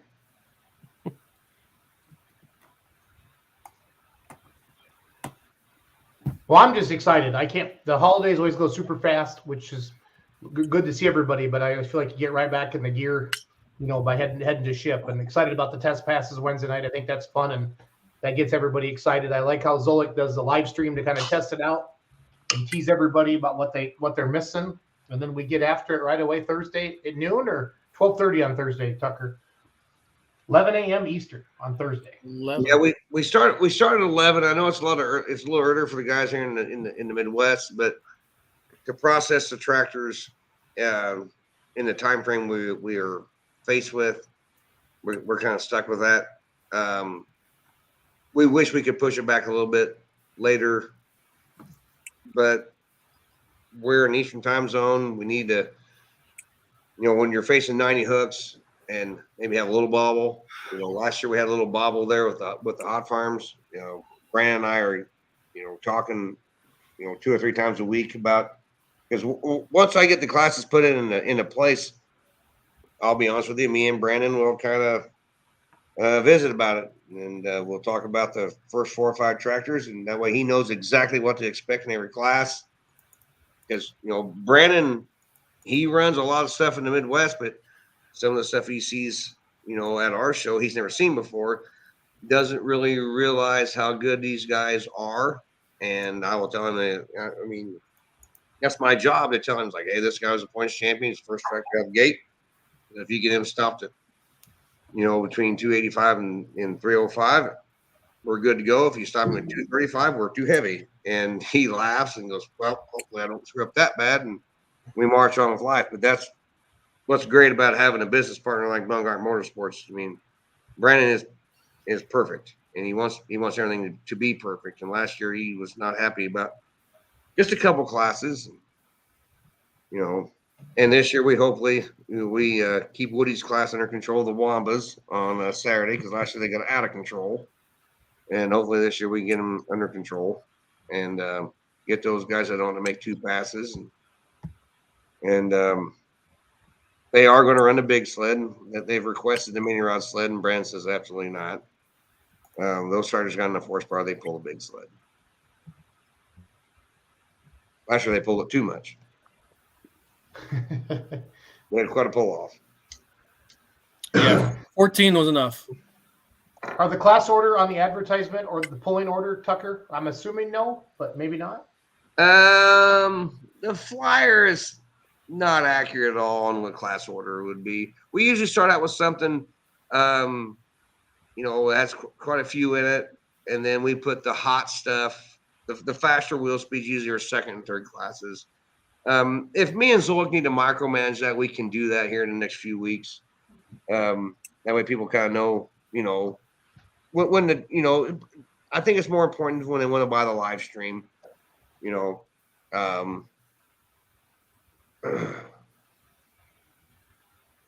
start out. We really don't start with a lot of the high horsepower stuff right off the get go. We usually run one class of, the pro farm, hot farm kind of stuff. Then we go right into the light pros and 4-1s. We don't want to put those guys on a fresh track. That's not fair to the track crew, or the sled guy, or the guys pulling. I see a lot of those mistakes made on a day-to-day deal during the summer. It's my opinion that sometimes bad shows are based on poor class management, and they all can do a good job. You got to manage them correctly. You don't pull pro stocks first, and you don't pull diesel trucks first. You let those guys get into a track that's groomed a little bit better. Maybe I'm talking nonsense, but I guess people keeps me working. No, not at all. I agree with you 100%. I think everybody watching right now does as well. Michaela Dorka wants to know, does the light limited super stock have to run and test fuel? The light limiteds do not, because if there's a guy beside you dumping alcohol in the fuel, good luck on your diesel. Just don't tell me what it's got in it. I just saw Charles smile. That makes me Don't smile. get cancer or dumping it in your tank, and don't get any on the floor. Yeah, or the paint of your tractor. That old biofuel, that stuff eats paint and lines and everything. So I forgot to say that the light limited guys on the PPL and the indoor stuff, I don't hold those diesel guys accountable, because if the guy's running beside you and running on alcohol, your tractor smokes. I'm just going to give you good luck. Oh, shoot.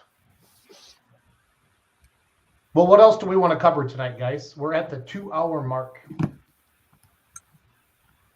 Charles? Packers are up 24-12. Would you believe that we got this far in the show and we haven't even talked about Farm Show yet? We don't need to. We're already 2 hours in, but there's bigger news, and this event's first in the schedule anyway. Yep. Mike, I talked to Mike Witt on Friday. He is going to come on. I told him that it's all about Tucker for a couple weeks. He understands completely. That's dumb. So he said he actually likes Tucker. Not a lot, but enough. He said those are his exact words. So Well, I like Mike too. He showed me how to do this. I learned a lot. I learned a lot more from him than he'll ever learn from me. No, we had a great chat the other day, and he got me into the West Wing with our beer money merchandise down there. So I was very, very happy. Got us in touch with the right person down there. We're close to Patty Hazley, so I don't know Louisville like you do, Tucker, but I think we're in a pretty good spot. So. Yeah, the West Wing is where everybody spends their money, because if they get the East Wing, they're out of money. Good deal. So good deal. And then Patty Hazley told me to leave my trailer hooked up to the pickup truck because Shides got their trailer stolen last year at Louisville, and I kind of remember that now. So yeah, that's good stuff. Patty was giving me some advice. So Jason, whenever we all stayed at the old Fern Valley Holiday Inn, that's where Columbus Diesel was at, and their trailer with a whole bunch of Sigma pumps and turbos got stolen out of our parking lot. Yikes. Wow. That was a bad deal for some pro stock guys that brought them there to get them, redone. Right. Yeah, that's why that Holodome is no longer there. It's kind of sketchy area. Kind of sketchy. Oh, is Joe back? Well, it's Joe again. Joe's back. Guess He tried to call me, and I screened him. So now I think he's kind of trying to come back on. His phone's circle. He's got the circle of death. We'll put it in the middle so we can stare at it. He's Paul Lynn in the middle for the block. We'll just get it spinning here. Joey, you look really good tonight. I like your hair. Well, thank you, Schultz. You always give me a lot of compliments, and you always treat me with respect, and you like me a lot. I just love the way you drive around those pits, Joe, at 100 mile an hour. Tell them to get the hell out of the way. You got 17 cigarettes hanging out your mouth, and you got one bar left on your phone because you haven't charged it since 6 a.m. And I haven't slept since 2. I'm tired, but I love this. Yeah, Joe, I get it. I mean, that's what makes you great. That's what makes you great, Joe Hurd. We love you for all that you do. So, God, the scariest part is that there's not an awful lot of exaggeration to any of that. None. And this year, I'm even going to blow his phone even more because Zolic's got the results. It will go directly to the back. No more paperwork. It'll be directly to the back to the girls. The guys will be able to get their numbers. And then Joe in the back will be able, because the Wi-Fi in that building is excellent. And Joe will know exactly, as soon as the class is over, the guys that are staying and the guys that unfortunately have the hour to go out and face the tundra of northern Indiana. And that's one thing Ryan Zolik has done. I can't thank him enough for what he does with the website. He's paid poorly in basically fed in food and booze, and but he's done an amazing job. I mean, anybody that wants to get a website, because there's more indoor polls I think coming, and guys talking to me about doing other indoor stuff, and outdoor stuff too. I mean, Zolik is the guy to get a hold of. As you know, I know you guys. We really struggled with our PPL website this year for obvious reasons, because now we're figuring out that most of the guys in California that was not updating it all got fired. But now it'll maybe be better next year. Now it's all in house with the new leadership, and we'll march forward. But yeah, Rod, you might want to touch a little bit, because I'm getting a lot of reach outs on photographers. Ryan, you and Jesse, and you got that little gal coming. That's probably our main photographers this year. I really don't need a lot more when you have this many professionals. We really don't need a whole lot more. Videoing, we got a couple guys coming in shooting a few videos for us on contract. We do a live stream. Don't need very many more video guys. Brent, Jesse's dad, and Ryan take care of that for us. We really don't need any other platforms. We got that handled. But Ryan, you got anybody else that you think might want to come and snap some pictures that I need to know about? I think the guy right underneath you wants to come out. Maybe. I don't know. He talks too goddamn much, but maybe I'll let him come. I know. It depends on calving. It depends on calving. So yeah. He's another guy like those Rockin' R guys who with the light limiteds. Yeah. He's more welcome anywhere I got a show. He's welcome. Pretty much.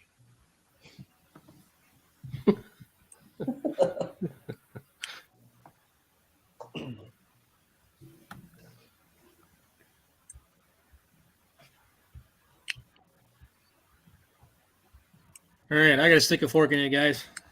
Yeah, I'm about done too. Yep. Tucker, Thanks, you guys guys. getting any snow yet? You're supposed to get like shellacked this week, aren't you? No snow here. Yeah, it's snowing right now, but they're talking Wednesday night into Friday is the blizzard, but who knows? So I'm in the 8 inches bunch down here, Ryan. You can have some of that. Yeah, I don't need any of that. It's like negative 10 degree or negative 10 degree real temperature or something, and 8 inches. That's not even the wind chill. Yeah, it's Friday night supposed to be, or the high is supposed to be 0, and we're supposed to have 8 inches of snow. Yeah, and I got to cook a brisket on Saturday. That'll be fun. Hey, Tucker, hang out with me. You and I we're gonna stay live. We're gonna have a YouTube show on your channel right now, kind of like a bonus third hour. Oh, so boy. Let's go to smoking. Feel free to, Charles. I know it's like 3 a.m. out in Detroit. So yeah, and I've got to be up very late tomorrow to pick up my brother from the airport. So I've got to get to bed. Thanks, buddy. Yep, no problem. Night, guys. Take care. Merry Christmas. See ya. All right, Tucker. I'll say. I got nothing else. Hey, Yarn. All right, so I'm at you guys. If you have not subscribed to this YouTube channel, you're missing out on the glory days. Tucker's video camera is older than my kids, and I love some of that stuff. Clint, what would be some of the videos you like to highlight tonight? We'll play for the fans, and then if you're watching right now, and if you haven't subscribed to Tucker's YouTube channel, please do that. And I still can't get monetized, but I'll keep throwing shit up there. They're changing the game all the time, Tuck. So that's just how it goes. But anyway, let's start out with the video. Tucker, what do you want to watch first?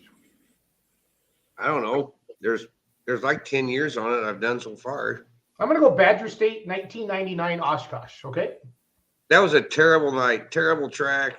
It was like full on grease. It also was 50 degrees. It was 50 We left degrees. Southern Illinois and it was 95. My dad and I went up there, and Sharon Wingmeyer and I were standing beside each other, and my dad was going to look around the fairgrounds for like broken pallets. He could put it there beside us and light it. It was that cold. So that's Jimmy's old yellow sled. Got the Badger State logo. This is probably, these look like light supers, like 55s, right? Yeah, that's Randy Reed's.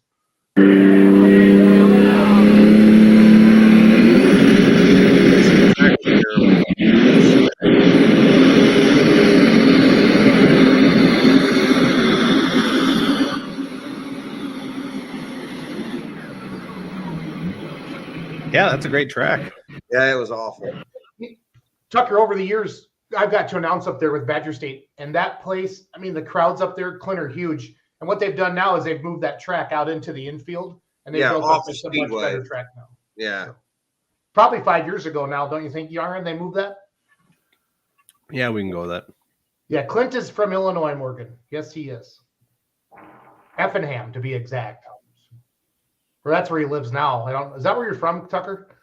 I'm actually from Cowden, which is about 25 miles northwest of here. But yeah.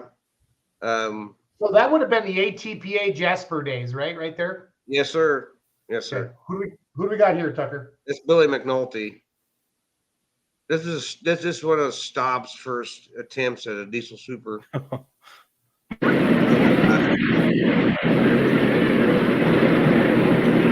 Schultz, pull the volume down just a little bit on that. Yeah, give me a second. Sorry. Is that okay, Brett? Sure. Louder? No, I think it's good there. Okay. This is back when we couldn't figure out what a roll bar was.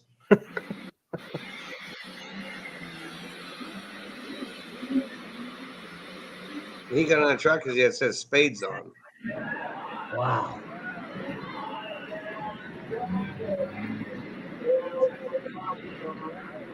All right, this isn't going to be as fun as I thought it was going to be for this class. Let's go find something else here. Yeah, that was an awful night.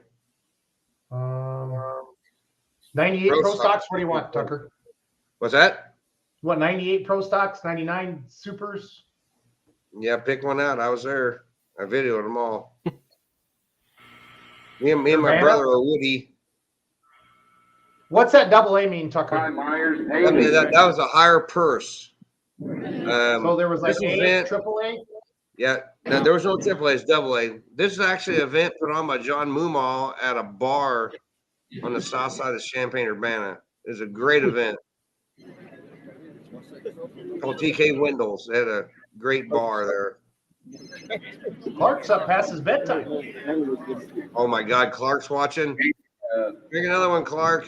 Rules, ABA rules for 1999. You'll see these super soccer mods. This guy was a great dude. He passed away way too early. You wonder what that is? This bragging rights tractor.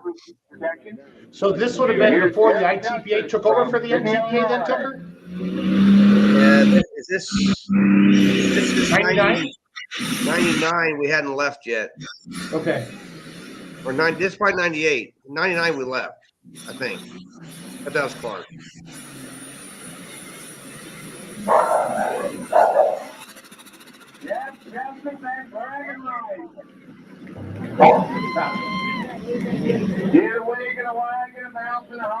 Who's that announcing, Tucker? About the 270 mark, so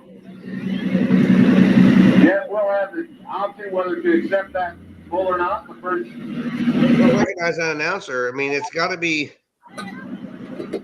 Yeah, I remember Leroy sounds different now than he did then. It might have been Leroy. It's your Leroy or 5,500-pound antique. Jeff Justice went 269 feet 2 inches, 269.2. That you or your brother talking? Under cubic it would have inches. been, that's actually me, but a million cigarettes ago. Because you sound like Nick in that, when you talk like that. He is running on alcohol. That is Curly Stemke, who has passed away from Altamont. That's who's announcing. Okay. That's Curly. He's a great announcer, and he was always our announcer at Altamont, and we really miss him. This is my best buddy, Mark Clifton.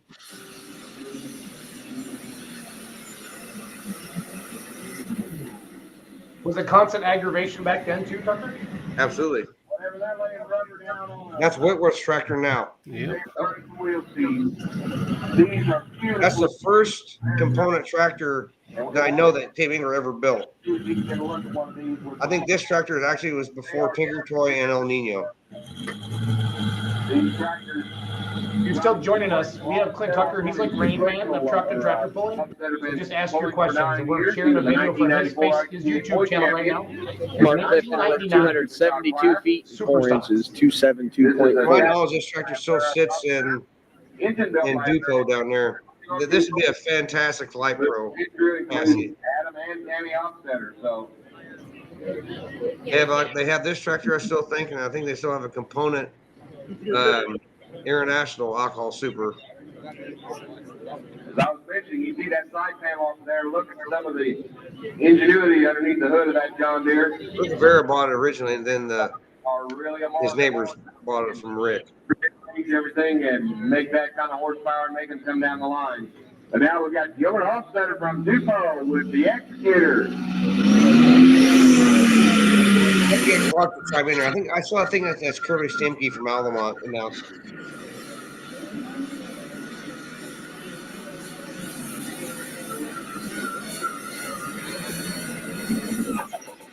That was a good hook.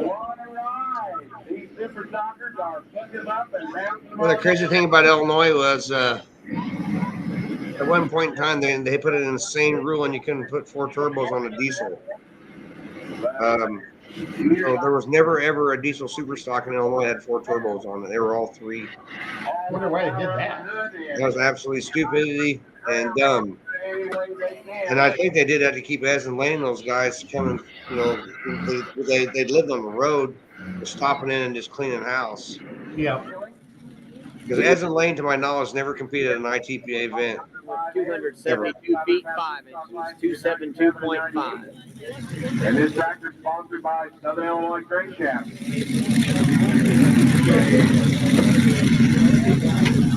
This tractor still sits in this guy's shop. He'll never sell it. He's an IH mechanic.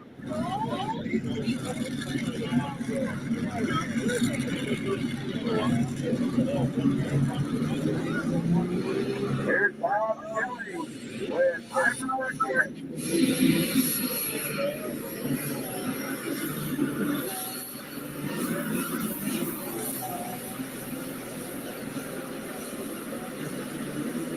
You can hear the Hypermax rear end in that tractor. Whining. Oh, yeah. That's Missy Moomaw flagging. There's John. Really? That's Missy flagging. Dude, this is awesome. Tucker, we're just gonna do a show once a week. Just you sitting in your garage and playing your videos. This will be our Throwback Thursday episode, don't you think, Yard? Sure. And I'm not joking. Bob Schilling's Hyperactive split in Danville 03 or Highland. Bob Schilling with 260 feet, 2 inches, 260.2. That was in Highland. It exploded. Highland. He put a 12-cylinder pump on from Scheid and updated turbos, and the block wouldn't take it. My brother actually videoed that one. I was not there. And this is my best buddy, Jeff Justice. White Lightning. This is White Lightning. This tractor ended up in Ohio. I believe the guy's last name was Henry, owned it. I don't know what happened to it, if it has been deteriorated down to Light Pro land or what, but man, you talk about a great chassis. If a guy had this for a Light Pro, this would be a bad son of a bitch. Jeff Justice having a little trouble getting White Lightning this Clark, year. if you're still awake, Clint wanted to confirm the announcer. I think it's Curly. And There's white light in it. Yes, Justice. He's from the same hometown as John's son-in-law would be from, and he's a great announcer. The unique thing about this event was this is the only time we got to pull Von Bauer or sled. The rest of the time we was pulling other things. I don't think that's a good Yeah, I ain't gonna say bad words. Had a good running going on white lighted. Hager and Lowry hadn't started putting a lot of flat sleds in the state yet. Okay. So once we got Hager here, he started building for Lowry's, and he would hang out too. Then we got good flat sleds the rest of the time. Still measuring with sticks and strings.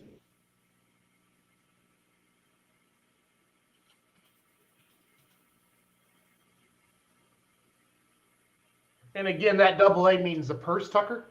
That was the highest purse we had at that time. There's AA, and then there's AA race purse. You can add more money to it. Well, we had a B, an A, and a AA. These guys were probably pulling for right around $2,000, I would say, at this point in time. To win? To win. No, That's the whole awesome. class. The whole class. Okay. And then they always ran the 95 supers, and that's from the pro stock guys. Because in 99, you know, they had the stupidity with the roll cages. They said, oh, you can't weigh 12 no more because the SFI won't certify your cage. Well, then fast forward about 6 or 7 years, and then with our 12 Pro Farm tractors, we had roll cages on, which that was absolute lie. But whatever. Because we all like pulling 12 pro stocks because our tractors are so bad and our sleds are so titanic, we could get moving. Right. Yeah, These are here's 95 my best supers? buddy. This tractor is entered Shipshewana as a super farm. This tractor is the very first rear end Tim Inger ever did. Put the Eaton Fuller stuff in the rear end.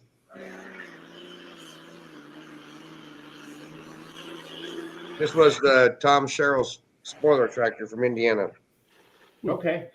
Very first Tim Inger tractor ever done. Because Tom won the lottery. He won the Illinois lottery.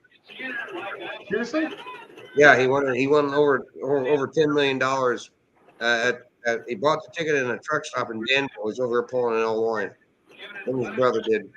Split it. That's awesome. Pissed it all away. Well, I would too. We're scared.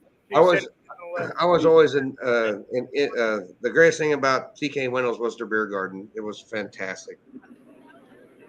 What made it so good? It was a lot of fun afterwards. Schultz would have enjoyed it. Fair enough. Fair enough. Moomaw was in charge, and he never did nothing second rate. Yeah. Everything was top notch.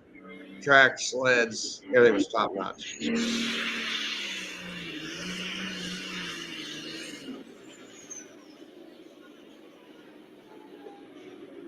Who's got the white fire suit? That would be Paul Fredericks. Jay Hanning owns that tractor, I think, still. And I don't know if Paul and Herbie, since they sold their pro stock, will get that back out with the 5-inch, but we can always pray. That's Jim Austin, the big, tall, skinny guy. That's Mark's and Jamie's dad. Okay. He was a huge asset in ITPA that we've lost. Hey, did the ITPA vote in the 5-inch pro at their rules meeting? Absolutely, 2024. There is nothing but 5 flats. Oh, really?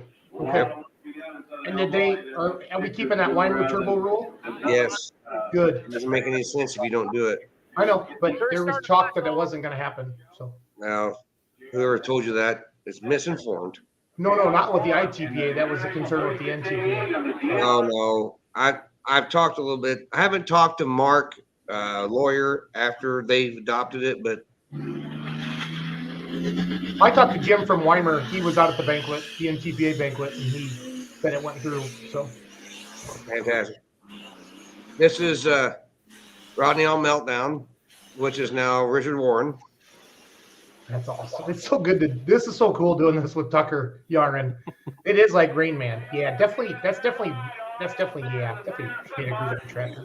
We'll wait for the official measurement, see if they made it out the gate. I got to see Richard pull a couple times this summer. It was good to see him out again. And that 5.0 he has is mean. And I know that's still some of his old stuff under the hood. So his 4.1 stuff, but it still sounds good. So. There's not much left underneath there, Schultz. Okay. 298.10, 298.10. Now Woody is officially video, and I'm probably peeing or drinking or helping Bruce. Now Woody is back at the helm right now because just Lance Little. Yes, this is Gangrene. Wow.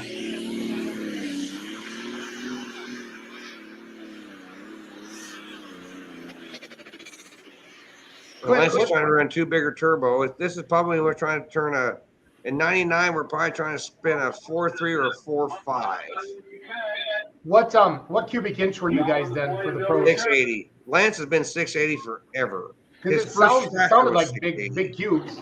It's all 680. Lance is the reason we are at 680 because he threw a fit at the NTPA banquet when we wanted to shrink it down. We can blame him for it.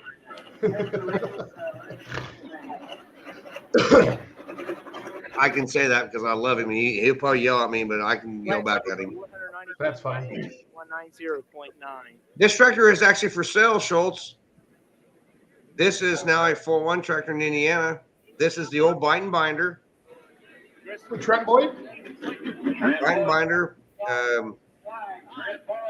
Trent Boyd's tractor. Brad Zeck owns it now. With the new updates from Salem Bind, you can own it for $160,000. Wow. If you want another one, there you go. I can barely afford the one I have, but if I did, I'd jump all over it. So it is for sale. Hey, so I saw Mike Boyd's driving. Is he driving his old tractor down to Louisville? I'm not sure what tractor he's driving, but Farley has so many they had to get guest drivers. And the kid that owns them all in Red Granite doesn't want to drive any of them, which I wish he was my better friend. Yeah, I got a cell phone number. We should call. Does he need a friend? I'd like to phone a Pro Stock friend. Hey, Brent, do you need to drive some of your Pro Stocks? Because I know a guy. I have a set of winches too. I can help out. If he had one red one, he'd already know me, but is what it is. This is back in the era when the diesel supers didn't have any more power than a Pro Stock. It was bad times. Listen to that. I love it.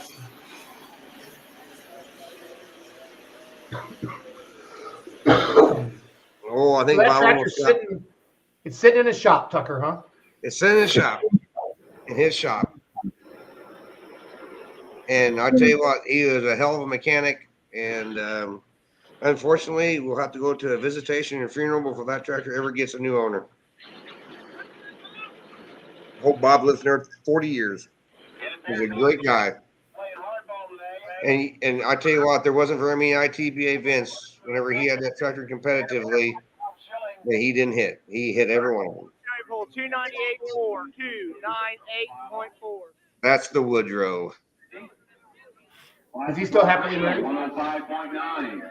Rock Radio. I didn't get Woody to come over tonight, but he's refereeing a basketball game at Chrisman on the Indiana line. WDWS Talk Radio. White Rock 97.5. Jeff Ross, your AMCI rep. Pioneer City, Tom King, your local representative from Philo. Yarn, all the roads are covered again. There's snow in Richland Center. Is it snowing in La Crosse? Jeff Suits Farm Shop. Jim Carney Able. No, doesn't look like it. Did he just say Jeff Suits Farm Shop over the last? Yeah, Jeff Suits Farm Shop was sponsoring back then. Wow, way to go, sponsoring Shipshewana 3 classes, and now he's actually going to compete this year. That's awesome. His son drives the tractor now, right? Yeah, Evan's usually the pilot, but Jeff still got it. He can get on it. Oh yeah, I'm not saying he can't. Just curious. Jeff's always listening to the engines. I mean, he'll probably have about 7 tractors there he's worked on. Yeah. Also like to take a moment to thank all the people who are working down here on the track. There's a lot of people who. If you ever wanted to know anything about pulling from the 70s, 80s, 90s till now, now's the time to type it into the questions. So in the comments. Someone measuring inches out there. I would like to know where this tractor went because his widow sold it. I don't know where it went. I actually do not know that. Now Jeff Justice probably would, or Clark might know, but I don't know where this tractor went.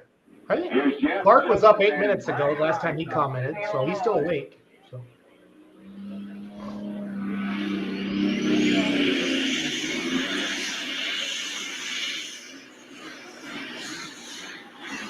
Ooh. Yeah, he did bounce a lot in the 95 Super because a lot of tractors that guys would buy and bring in Illinois were no, it's not the Hulk. It was way before the Hulk.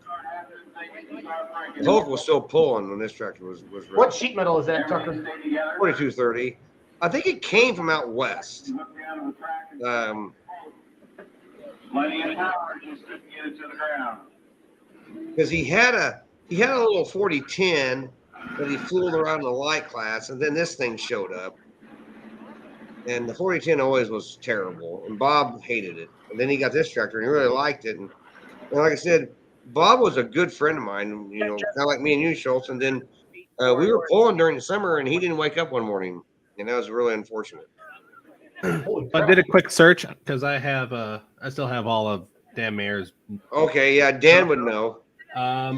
There's only one other 4230 that I can find on here, and it was in 2003 to 2005 a super stock called Deer Power 2, John Thomas from Boonesboro, Maryland. I don't think that's it. Those Thomas guys, they create their own things. That's Schnittiger's other tractor, right? That's Dennis, right? Yep. That tractor is now in Wisconsin, owned by a preacher, and it's a hot farm called Holy Smokes. Yep. Yeah, pulled at Monroe. This is the first time I've ever seen it. Okay. Now, that thing's been a diesel super, a pro stock, a 4.1, an 85 limited pro, and now down to Badger State hot farm. Yarn, is that the same guy who owns the super farm Holy Smokes at John Deere? No, different guy. That's a different pastor that says a tractor? It must be. Yeah, No, Steve has. so Steve Yagi has the John Deere Holy Smokes, and he's from Minnesota. Okay.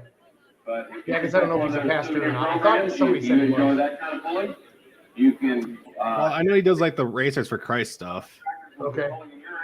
I don't know if he is a pastor or not. But who's got the Massey? This looks like the Massey Ferguson and Danny Coons out of Arthur, Illinois. Danny Coons? I heard him say Arthur, Illinois. Oh.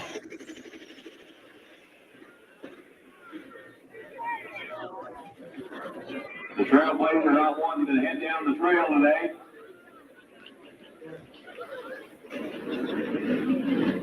He got it stopped within that 75-foot mark, so he'll have a second attempt.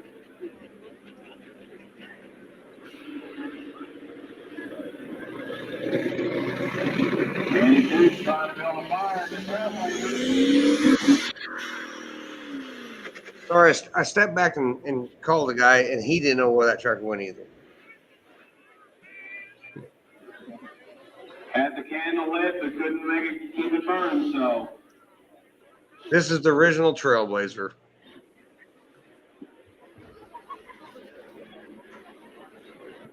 I must have reset the sled because Bruce McFall didn't come back. All right. So now.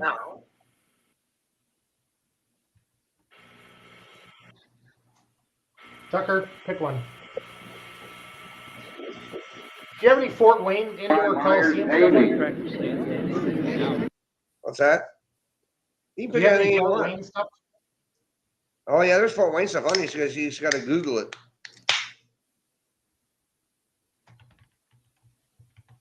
Brett, you're too young to remember Fort Wayne, right? Well, I got mad, Brent. I was there, alive Dad. during. I Fort quit Wayne, putting but stuff on YouTube never after I went. got denied again. I think I called you that night. Just mad. Just tired of putting 3 or 4 hours a day into it.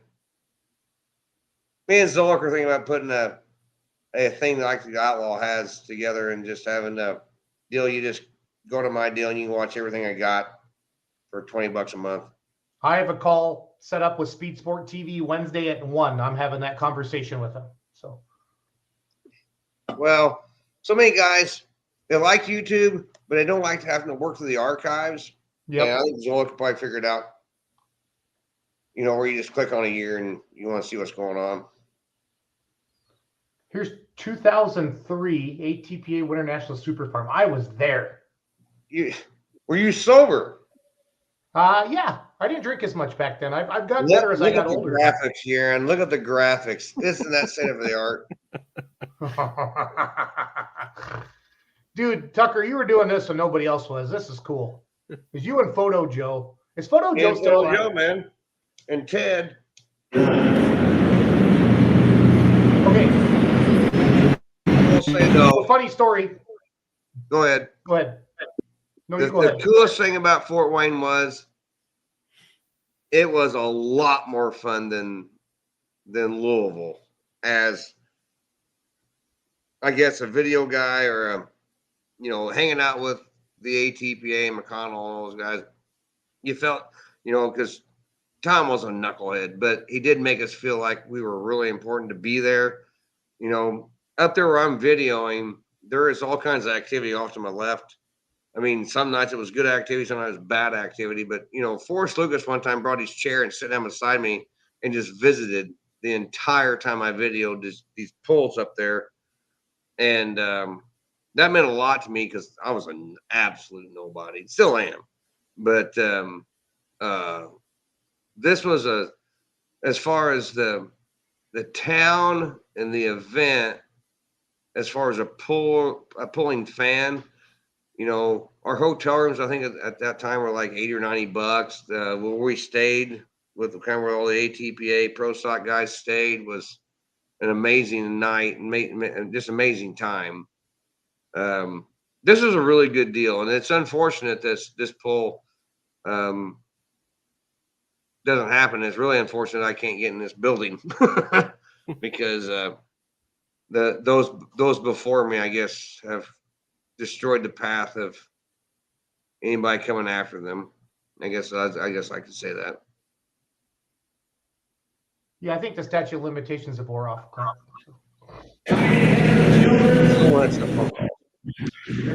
Well, like I interview like the California guys and stuff, and some of the four-wheel drive truck guys talked about coming up to Fort Wayne, and they loved it, Oh yeah.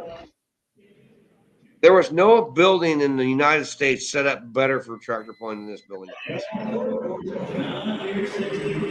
So, Tony Seatsma in Arlen, I used to run Pizza Huts back in the 90s and early 2000s, and they stopped in Janesville, and that's back on the open trailer, Tucker. And I walked out back and I was leaving work at 8 o'clock, and I saw a John Deere Super. So I walked out in the dining room and said, "Who has a John Deere polo tractor parked in my parking lot?" And then they raised their hands, and then I sat down and talked to them for an hour. That's back when Dad had the D21, and then so I was always all orange, and it's crazy. They still remember me. Tony still remembers me because of that. So there's very few dudes in the world that's pulled Super Farm longer than Tony Seatsma. Yeah, and with a lot of success too. Yeah. Even that cat right there, Tony was before Justin. Thunderstruck. Who is this? I remember this tractor. It's Kevin Walker. Yep.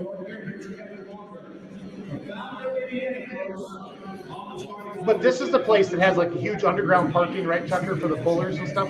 Yeah, we put it in the basement. And then on the other side of the arena at the exact same time, there's always like an ice hockey game, right? That place was so big. They had a Fort Wayne, Purdue had a basketball game going on just about every Saturday we were there. That's Chastain. That's Chastain right there. Yep. I was the man.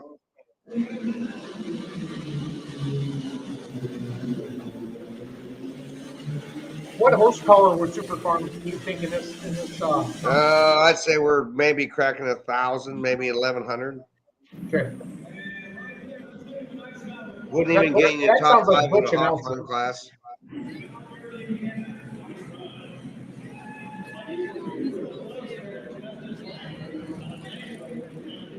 Great thing And about I'm that assuming track you've was made it the was. phone call to try to get back in here. What's that? I'm assuming you've made the phone call to try to get back in here.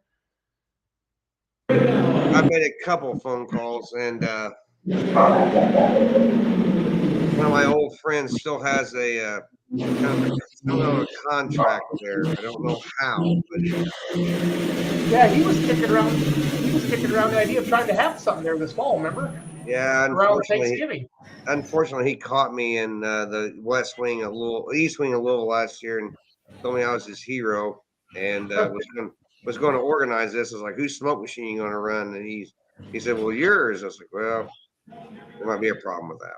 Might be a problem with that. Was that Harry Bledsoe? That was Dirty Harry. Yes, sir.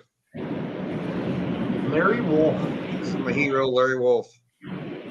He was a big part of getting Badger State going with Elsie back in the day. He was the mechanics, and Elsing was the mouth. You gotta have both. And Elsing did it. Yep. Elsie was up at the Packer game tonight. So. I think Danny Bartling was at the Packer game tonight. Really? Yeah, because his cousin plays for the Packers. Yeah, I figured out who it is. It's Royce Newman. Yeah, he's from Nashville. Yep. That's why you like Nashville there, Schultz. See, there's a Packer from Nashville. No, I like Nashville because of Holzhauer.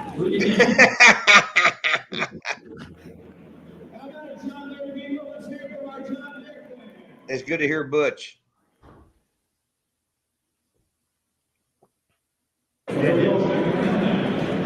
This is Matt Darnell, right? Yep, this year's going back to Louisville. That's a great deal. Yep. Was it Red Scorpion or Scorpion? Or? No, this is the original one. The Scorpion we call the Lobster. Okay.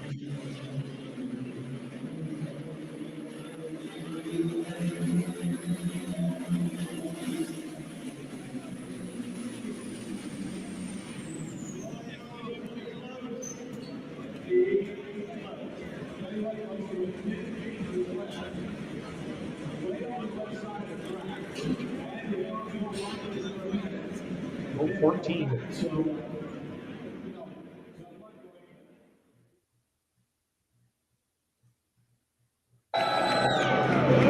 Speaking of great, Elsie. Here goes old Thunder I'm going to Clutch. send this to you. If he's at the back. Did have a little problem in this building with ventilation. It would get a little dusty.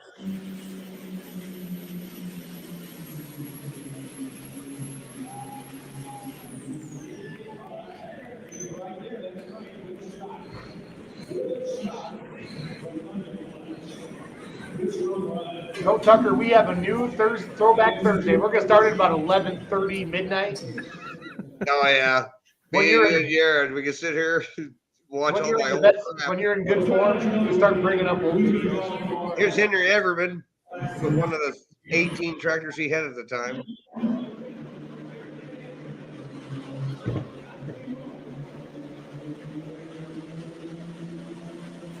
The Intimidator? What? Oh, Mr. Determination, right? Yep, this is Mr. Determination. He had a Super Farm. His boy had a Pro, and he had a Diesel Super. Yeah, I remember, Schultz, when this place stopped, it was the same year we started in 2005. Okay. Now, the Colbert, did he still legally pull Super Farm with rules today with propane? I don't think Mark's pulled that tractor in 4 or 5 years. No, but would he still be legal with propane today? Oh, absolutely. Absolutely. Okay. It's stock fuel. That thing runs when it runs.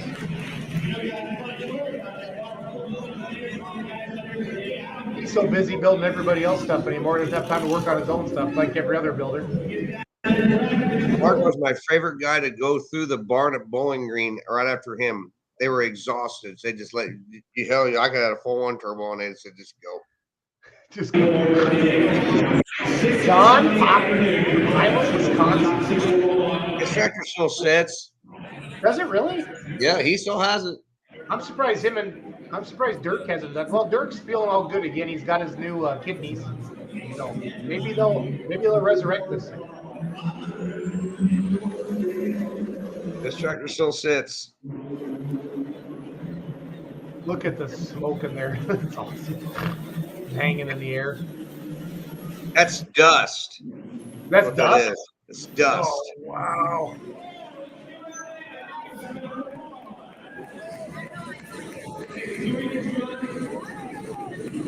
Should have seen we run 4-engine mods in there. It was awesome.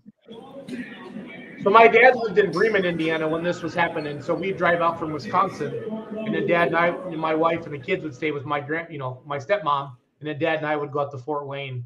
That was awesome. These are the Zorn boys. This tractor burned up. Snoopy 1 and D6 were tough. The Snoopy tractors, I remember.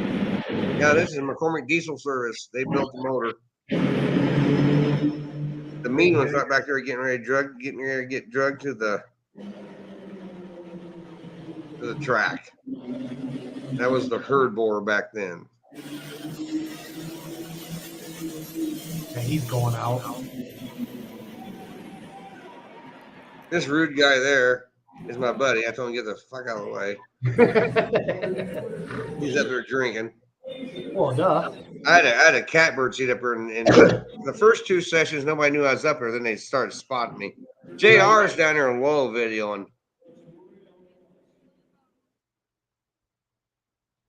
We had 2 angles. We were fancy like that. This old guy name's Josh Miley. He's been around. Stuff looked good back then, all too. cool guys do.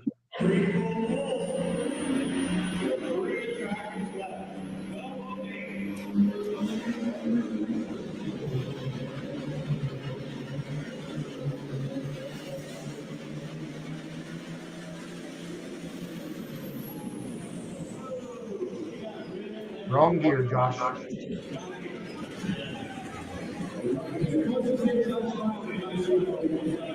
He's came a long way since the 1256. Yeah. He's back to back. PPL Super Farm champ, right? Yeah, back to back. 3 in a row. He's got a little more hair back then, too. I can make fun of him because he's younger than I am. Here comes Ray. He's got a good running 4-1 now. He was pretty good super farm back in the day, too. Oh, yeah. Didn't he mess around with Pro Stock? He messed around with Pro Stock for a couple years, right? Yeah, he took that same chassis and he fell in love with a lot of bad ideas. And that's a guy thing. He tried to. At one time, me and Stuart Mace made fun of him. There was more lines and pipe under that hood than any tractor I've ever seen in my life. When he tried to run that 12-cylinder side pump and an intercooler, it was quite a sight. But if you see right there, he normally won Super Farm. Yeah. Because if there was a spot on the track that was good, Ray found it. He found it.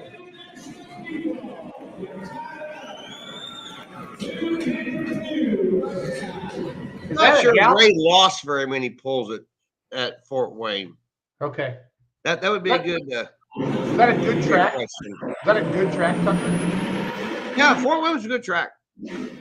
You know, don't let the dust is coming from that stupid pipe getting drugged. It ain't the track; it's that pipe getting drugged. Is that a tractor? That's a track Peter Norton bought twice. Didn't know he did it. Okay. He sold that to Maury's, and then the Maury sold it to a guy in Ohio, and the guy spruced it up from Ohio. Then Pete bought it back. I was like, how many times are you gonna buy that tractor? Pete argues with me to this day that he didn't buy the same tractor twice. I said, yeah, he did. Maori's, they have the auction tractors, right? Yeah. Look at those graphics, Aaron. Oh, Aaron gave up on us. He's making hot dogs. I mean, There it is. since Look it's at gone the so graphics. late. That graphics were on the camera. It's fancy style back You just then. push the button. You push that button and it popped back up. Then you take it back off. The amount of people that are still watching, I love you guys. This is the best. I love it. This is Tony. The tractor really hasn't changed a lot at all. Does he go to Sound Mine or where's he go? I don't know what Tony does. He just, whatever he does works. Exactly. Well, Arlen Schmitz or Schmitz used to be his wrench because they had Wolverine deer. They had a couple of them, I think. Well, his brothers kind of did their own thing. Okay. Bob?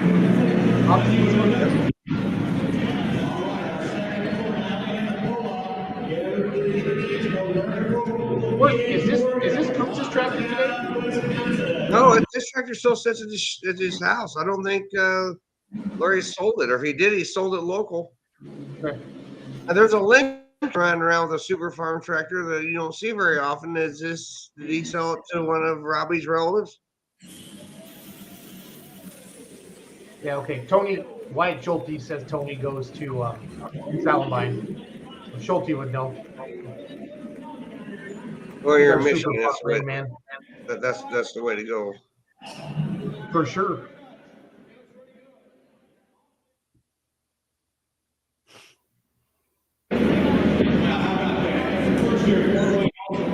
She's watching. Okay. Matt Lemke has both sold tractors. Okay. Okay. I knew the Lemke kid running around. There's Cootsy. Hi, John. Who's Matt Pohl with? Is that like a PI Pro Farm or I can't remember. Maybe Cootsy can tell us. No, I think it's still a super farm. Okay. Well, when did Dick and Deer come around then? Gooch built that. Okay. So this is 03. John's probably in his 30s. No, how old is John? John, how old are you? John's probably in his 20s. PI Probably before the toy was even born.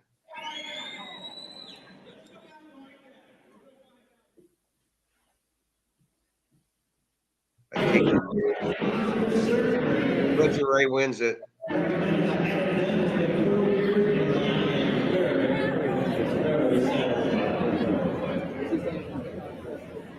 There's the one that the cops aren't worried about. Here's Ray Aaron now, ladies and gentlemen. You're pulling Super Farm in 2003. You wanted to be Ray Heron.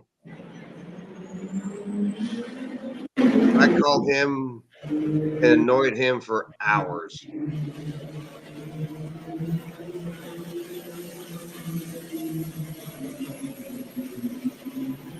And that's why. That's why He went past the deal and backed out of it. He always had the white letter on his tires. I remember that. Absolutely, because he's classy that way. You gotta be classy.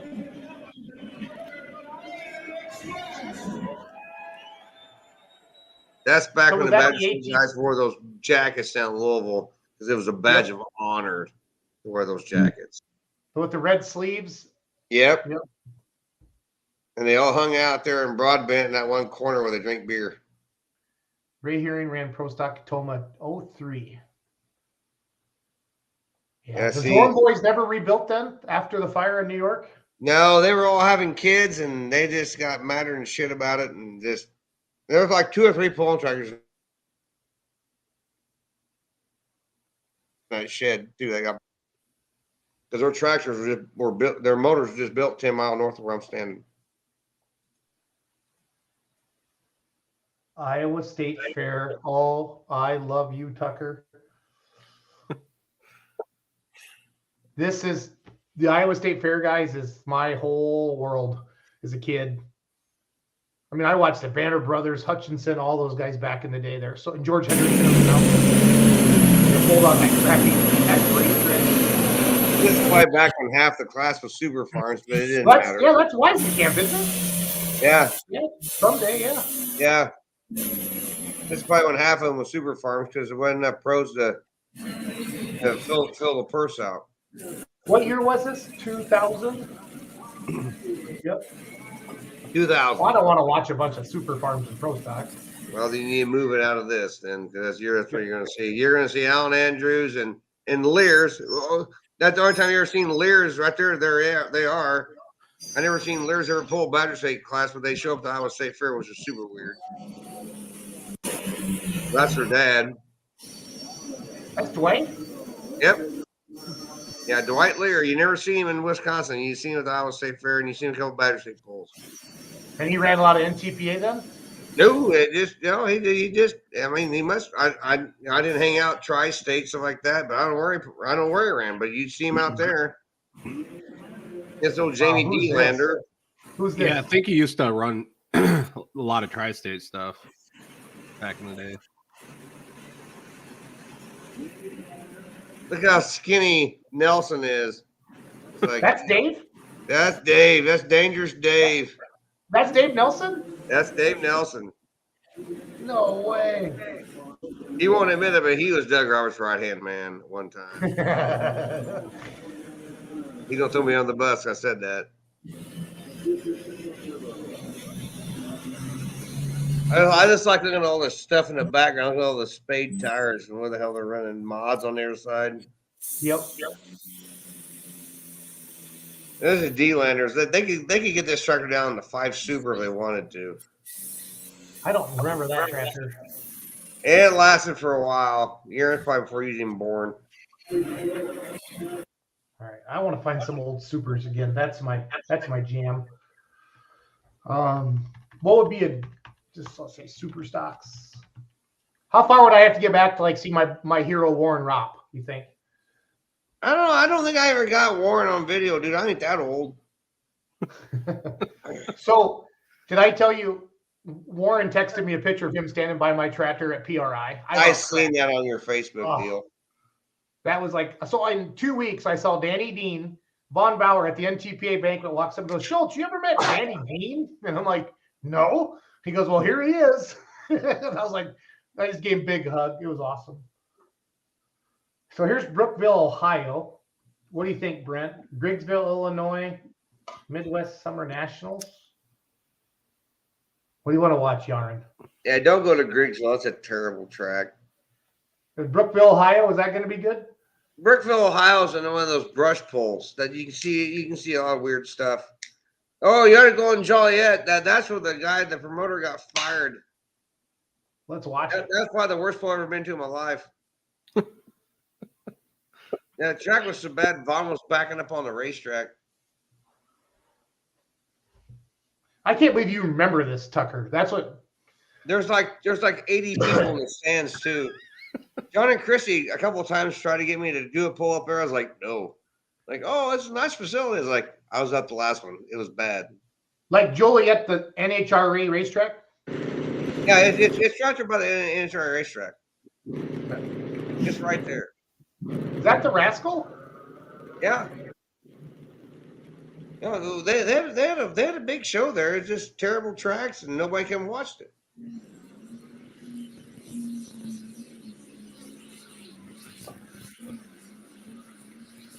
Notice the front end weight. It's 1. Yeah, 0. And there's like 85 people in the stands.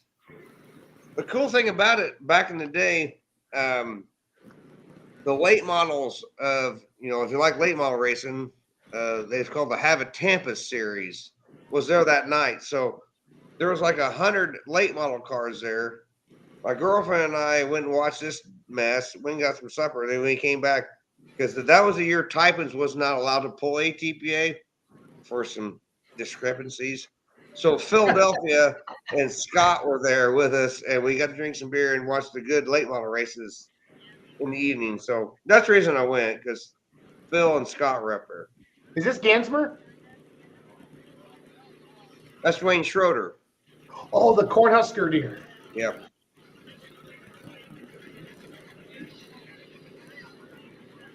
This pull had a Had a lot of great attendance. There's Richwine about 50 pound ago. That was Larry at the tire? That was Larry. Yeah, this track was probably the worst thing I've ever watched pull in my life. So when Buckner got rained out this year, I drove home and I listened. I had never heard Larry Richwine announce. Yeah, you called me. I told you how great he was. So, Tucker, all the crap I've caught over the years at Gordyville and working for you, and the things I've said, they're not okay. The one time I called the guy the cheap prick, okay, that went too far. But and you called Kleppy a pussy one time. I did. But am I wrong? No, I'm not wrong. But my point was, I'm not as bad as I just think I had a couple people out to get me. I don't pull off. Oh yeah. Look how big that grandstands is, and look how many people's there. You should have seen it on Sunday. Take that and divide it by like 100.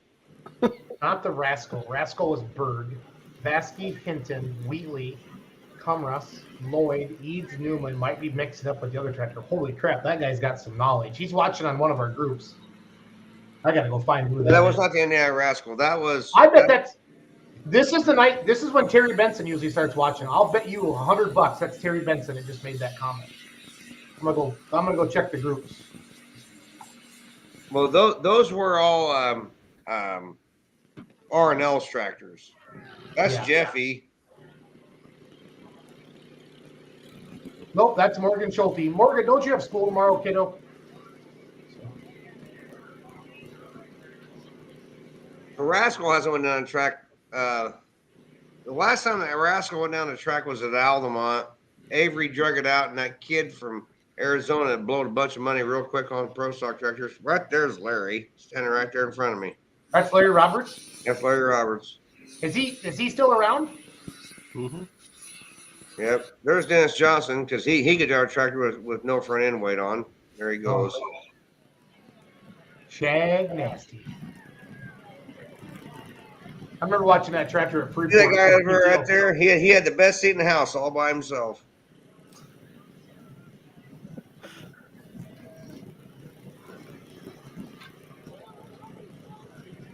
Rico Hawks was in charge of the promotions at this event. Rico was involved with pulling for a lot of years in different forms and fashion. He got fired after this event. Because of the crowd or what? Yeah, because it was a bad idea. Okay, fair enough.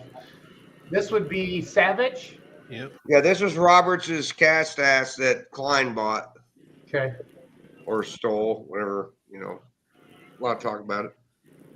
Yeah, this thing was a work of art to come in Toma that one year. Doug had built it and motor slid around, and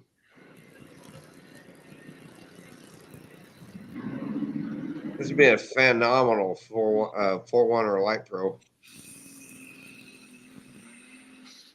So that's not the Barnyard Beast, is it? Or is it? Yes, that's what it turned into. Okay.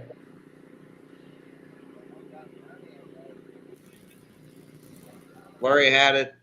He had that and the Pro Stock. The Pro Stock disappeared. This thing got turned into the whatever up north there with Colby. It still sits. Aaron Hull's got it. Mm-hmm. The idea of it.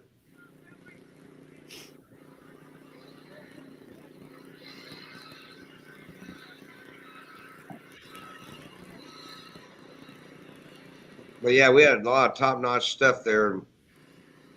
I had one beer with Von Bauer after the poll's over, and he goes, "This is the stupidest thing I've ever been part of in his life." And I went to the hotel. Then I came back and watched the stock car race that night. That's a huge grandstand. Huge grandstand. Wow. Yeah, it's still there. State of Illinois really organized it really terribly. Is that Jordan? Yeah. Jordan or Rick. In 99, I don't know how Jordan. Yeah, Jordan probably was old enough to drive 99. He was 16. I remember him the first time I pulled at Toma, late 90s.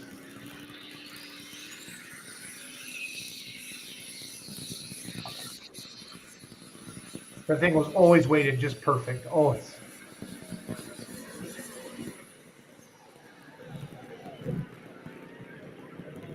If you look in the box, I think Vaughn's got like 2 weights, maybe 3 in there. Especially a Pro Farm setup.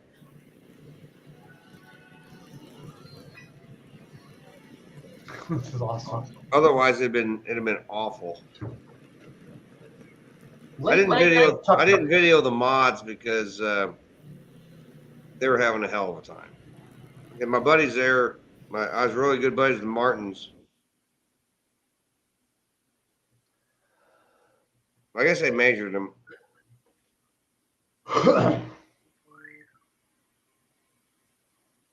Yeah, the track was so bad, and Rich Ryan decided just to measure them and not just try to go on with life.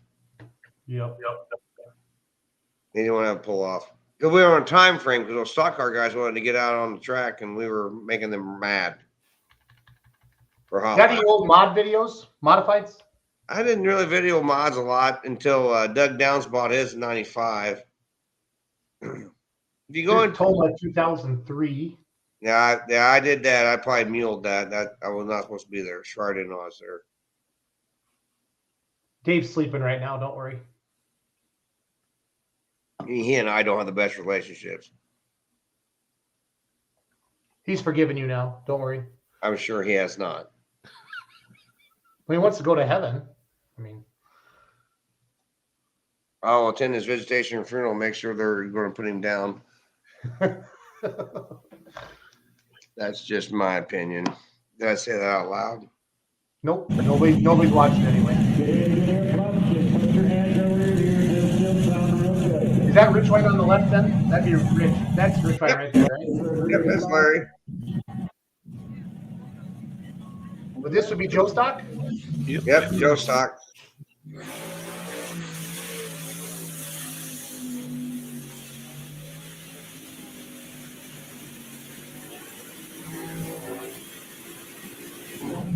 Tom was awesome. It was Mankey. Mm-hmm. Arlington, Wisconsin.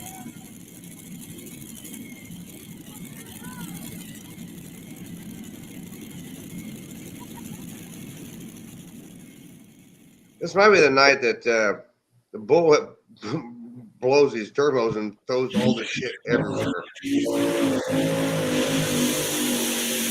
that like here? That's Slick Willie. He's off to the right. That's all Chevys or those Rodex they call them? Oh no, those probably been Ariases back then. Oh, okay. Bill stuck with Ariases a long time. So the announcer stand's still kind of the same. I mean, it's obviously freshened up. But...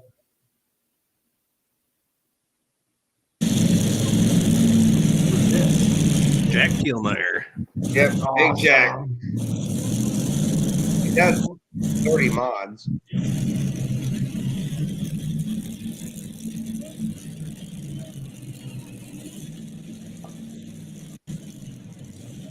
Morgan Schulte just messaged said, "This is Thursday night. Bullwhip blew up on Friday night in the Unlimited."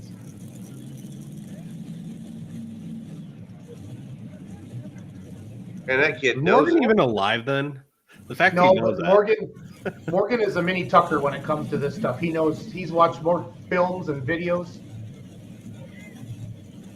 He said, "Clint, did you have a job back then?" Morgan messed me that. I worked at Syngenta. Syngenta. Look at old Jack go out of bounds. Yep. Tucker, was it always a good time to drink beer to tractor pull throughout the years, or has there been a better decade? Like where the 80s, was it more of a party, or is it still pretty good now? 2000s. Well, the from 2000 or from 1995 to 2005, Bowling Green Toma was the best because you had the the most vehicles there. It hadn't got diluted by then. Who would this have been down in Derry? That's Jerry Stewart, Okay. Paris, Tennessee. Didn't they win the Champions Tour like 5 years ago? Yeah, they won a couple championships. I thought. Yep. Jerry's just an old corn farmer that knows how to tune the Hemi real hard.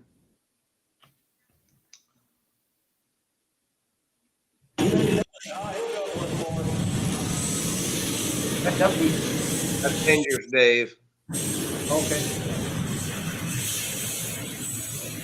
Dusty was at the NTPA banquet. I got to talk to her, Brent. You know, we had her on the show that one night. Mm-hmm. That was neat.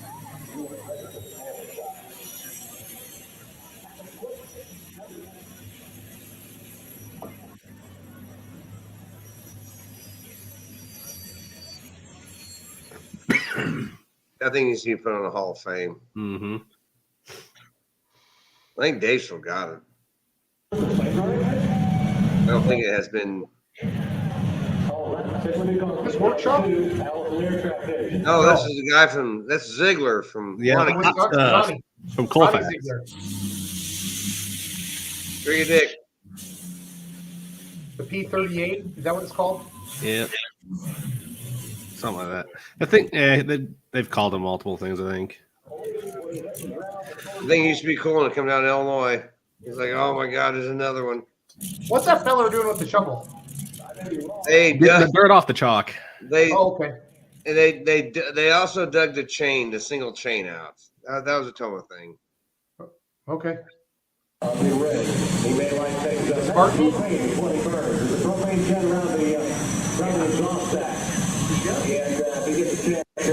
Margie's still trying to find those 3 little baby ones.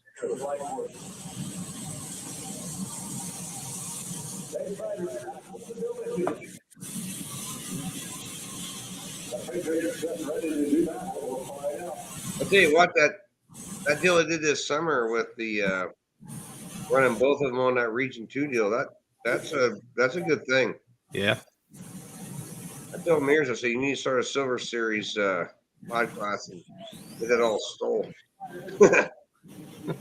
That's how I promote.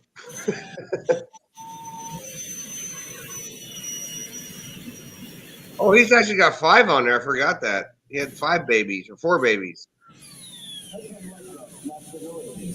He's got 2 of them stair step and 2 on the sides.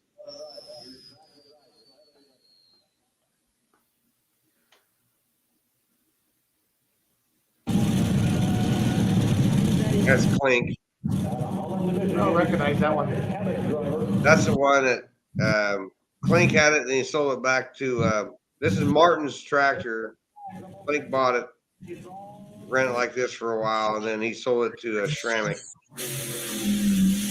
This is Youngblood? Yeah, this was Youngblood after Klink got done with it.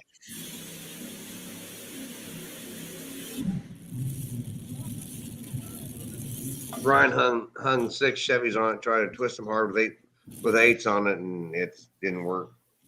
Made a cool video though. Cool music video. It did.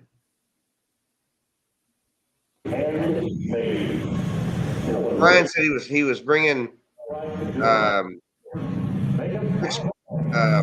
motors to the track, and everybody else was bringing 5 Pro Stock engines. I was like, no, that's not going to add up.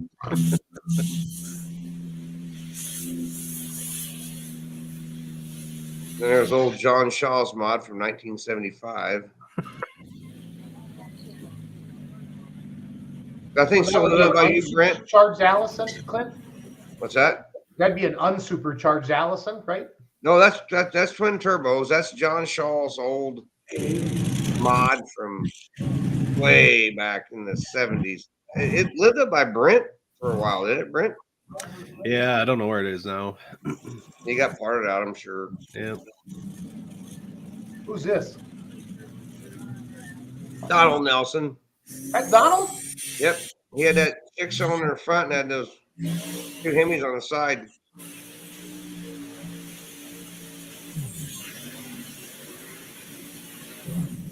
Like that kid said, it survived this night. The next night, he blows the whole plenum off the turbochargers and throws them about 80 foot in front of him. Clint, what are some of the craziest explosions you've seen over the years? Yeah, most of it happened right on top of me, but That's what I'm asking. I was at Toma one year whenever Lyle let Aaron drive the Mini for the first time. And whenever he got done, there was nothing in front of him but not even the steering wheel. It pulled it clear out of his hand. Wow. He had Lance Little sitting there, and he goes, Is this "Did you Bruce? see that?" I was like, "Yeah, I'll make sure that kid's okay." Is this Bruce? What's that? Is this Bruce Law? That's Oh yeah, that's Bruce.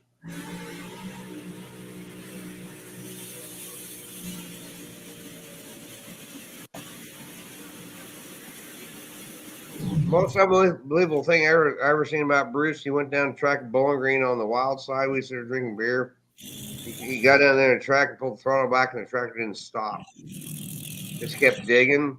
And Robert Mann's got balls the size of buffaloes. He jumped up on the buckboard of Hager's sled and pulled his kill while he was sitting there spinning. wow. Robert Mann did that.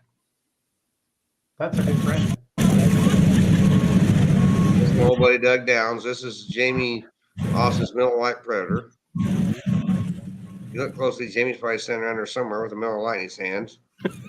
Right there, I think off to the left.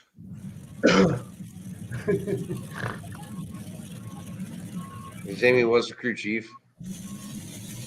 And Doug Downs had 4 of the meanest Chevys ever. And he ran them like they were on death every weekend.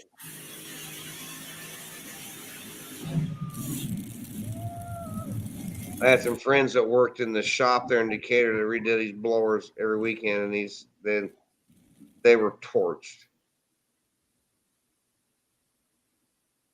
But Doug didn't care.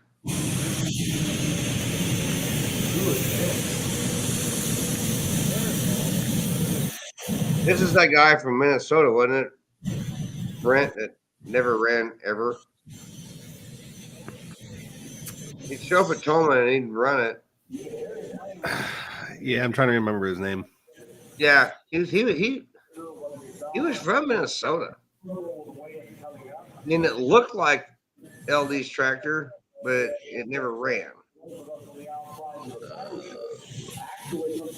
It's kind of a cool looking thing. Mm-hmm. Don Anderson Blue Ox. I think this still runs with Central Minnesota Pullers. Really? Became the ultimate as a single turbine tractor. But Morgan's saying this became ultimate toy of Larry Roberts, Brent. There's a couple turbine tractors up in Minnesota that run just a small local group. I would love to see like some of the same officials are at Toma that were in this video. That'd be fun, Tucker. Go interview some of these old tech officials and flaggers and stuff. Well, poor Roger still, he's getting around pretty good there, but now he can barely get around at all. I fear for Roger's health because he gets in front of stuff that's going way too fast. And here's Mr. Badass. He's off to the right tonight. He didn't do very good there. Joe just looks like a modified puller. You know what I mean? This is before the cheese fucking fenders that he won for like 3 years straight. Everything he entered. It was a good run. That is crazy. Got 5 on there, yard. 5 motors? Not 4. This is old. Yep, you're right. Man, that old tractor's made a bazillion passes any year. Oh yeah, man. You don't win very often, but man, that tractor's been there year after year after year. Mm-hmm. So you were saying this is when Toma would probably have. Toma was like Bowling Green, right? 30 or 40 rods, probably. I don't think they had that many Schultz. I mean, they'd have 20.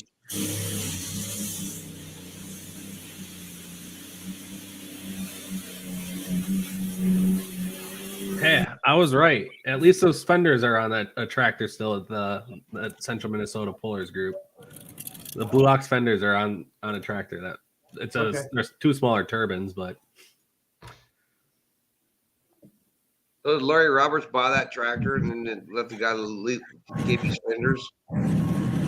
Probably. Well, Larry collected a bunch of those turbines that were just all bad ideas. Mm-hmm.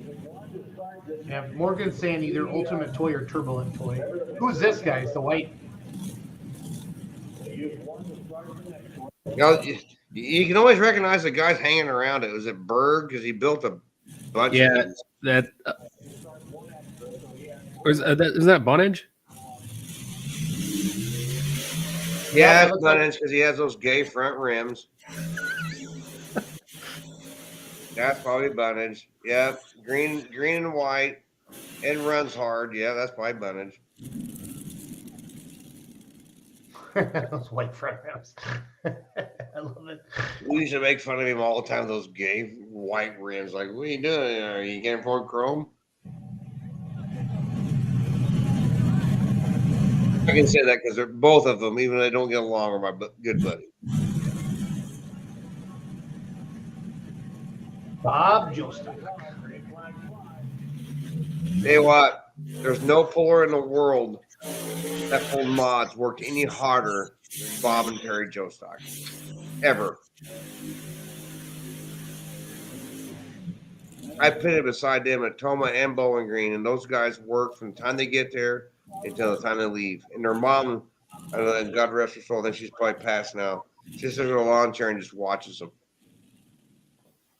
And they would pull in every class and keep stacking engines on it. And they were always blowed up and had a bunch of greasy armed guys hanging out with them. And they just kept working. They worked the whole time. They were there and they thought they're not drinking men, but they worked hard, real hard.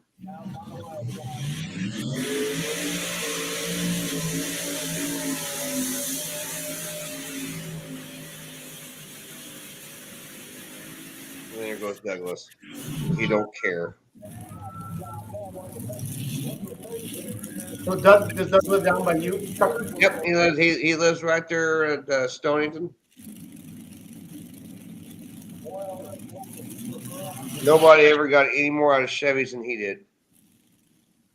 They can always brag about Voorhees, but absolutely not. Is Voorhees coming back? I heard he's got a diesel super bought. That's what somebody told me. A green one. Good luck with that.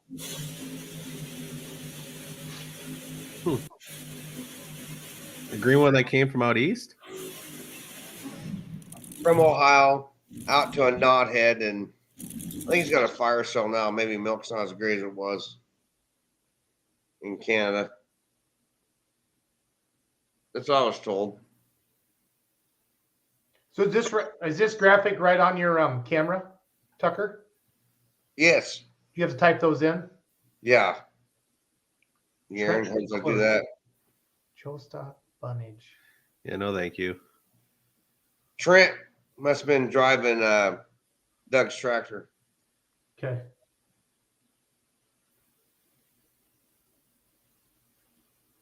Yeah, that's Schindler. That's who had that little tractor. Yeah, Schindler. Yeah.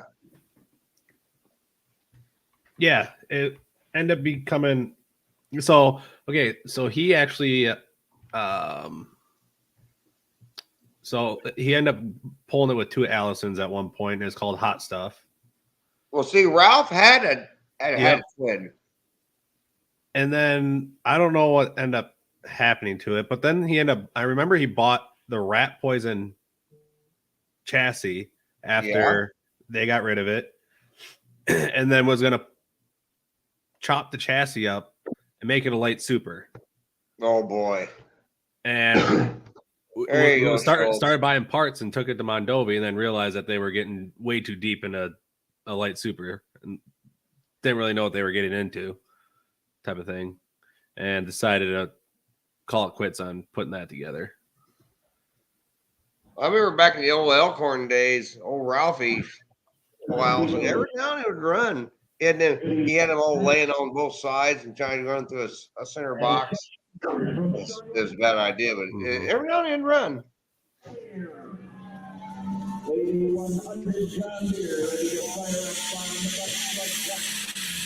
Oh, my buddy, old Jeffy.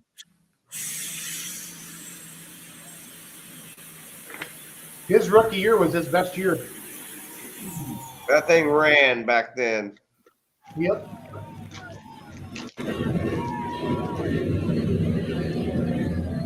He's got a lot of ideas. Some of them that work, some of them do not. I remember he came out of the gate. I think he got second to end his rookie year.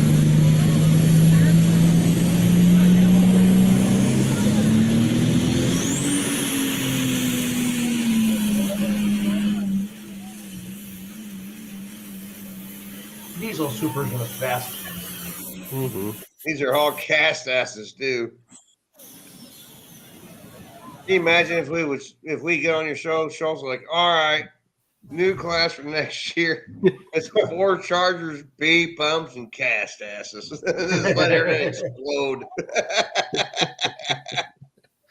We're gonna call them Tucker stocks. Tucker's gonna pay 10 grand to win at Shipshewana. It's gonna be the Tucker stock class. Yeah. 299 feet. Paul Coots, the Joker. Whatever happened to Paul? He got out of it, and then he disappeared. He got robbed? He built the Joker mod, and then he disappeared. I mean, I think this is one of the tractors that didn't Beasley's buy this, and then the idiot up north bought it, and I think they got it back now. Ask Kendall and they bought their Diesel Super back, and I think they bought Paul's. I might be wrong. Oh, Gate and Yell? Yeah, Gaetan. Where Diesel Super stocks go to die. Yeah, that guy, he's different. Ask Mike Witt about him. I will. One time he got in Dennis a little. Goodwin told me some stories about him. Oh yeah. When he went, he showed up at Goodwin's doorstep with a load of cash in the middle of the winter. Yep. We have it on interview. It's one of my behind the helmets. Yeah. Old Buckwheat goes, "Who's this idiot?" He goes, "I guess we're selling the tractor to him." He goes, "What in the hell is going on?" That had no idea. Yeah, he called him on the phone and thought he was a retard, and then didn't take him serious. And he showed up with cash. Dennis said back then you bought tractors out of the Polar magazine. That's where you bought them. Absolutely. It's forpulloff.com. Lock and load, guys, in the old cast ass days. I love Stevie and Butchie. Oh yeah, they're the greatest dudes ever. I can't believe that. I can't believe their Light Pro effort that's kind of in house there is sold, and it's going to ship. That's going to be wild. They were telling me about it. At the PRI.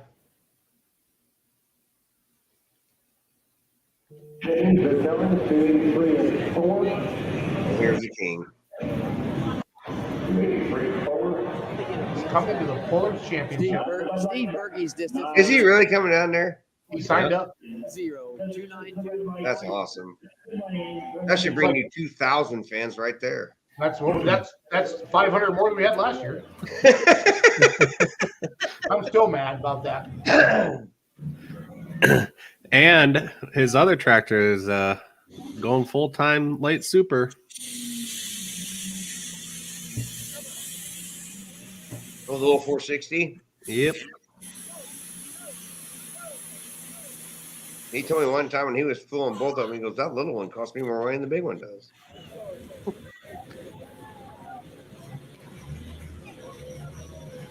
But I tell you what, if you guys can get him, that's spectacular. Brent and Paul got him.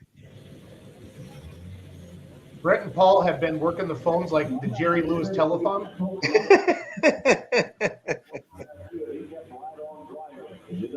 I zeroed in on there. I was probably having a time of my life. Standing there and video on this. This one I got invited by. Video all this is just. Well, I got invited by Wysong because he said they were video, and he goes, "You got good stuff." He goes, "You come video, and if we miss something, that you got our back." Well, absolutely, I'll do that. So for like RFD TV then. And then the next year, I sat up there and Schreier threw me off the track, and I was pulling, and it was a bad deal.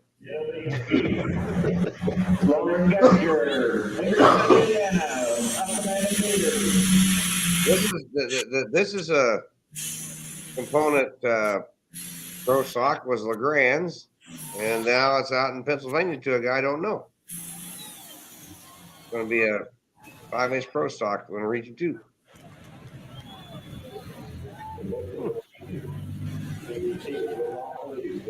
But that's one of the good early Engler chassis that really work good.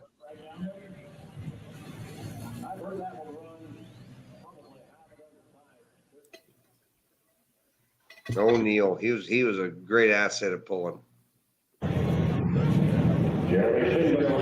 Lauren Gettinger's distance was 309.9. 309.9. We see a lot of Italian Region 3 competition. He took home first place.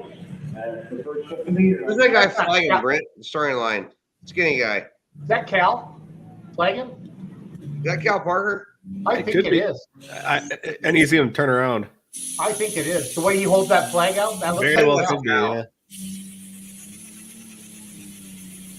Break.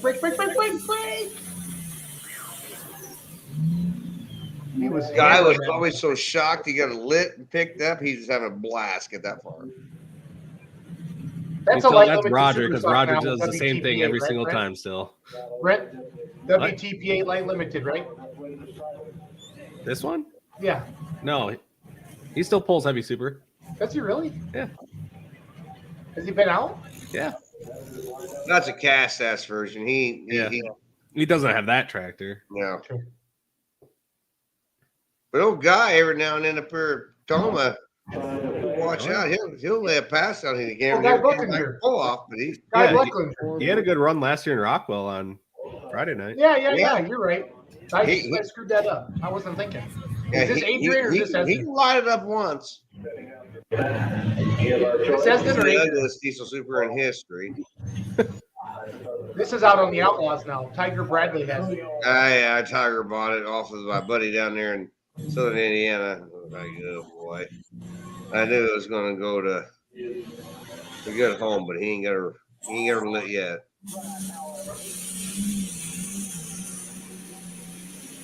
Nick McCormick referred to it as an abortion.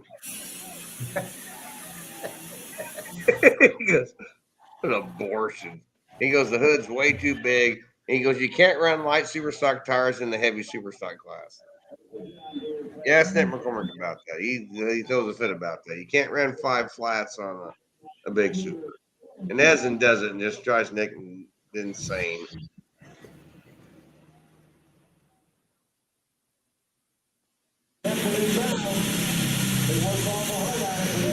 And this is your PPL Light Pro Stock champion. As I was going to say. That Wiederholtz? That's Weedy. That's Weedy.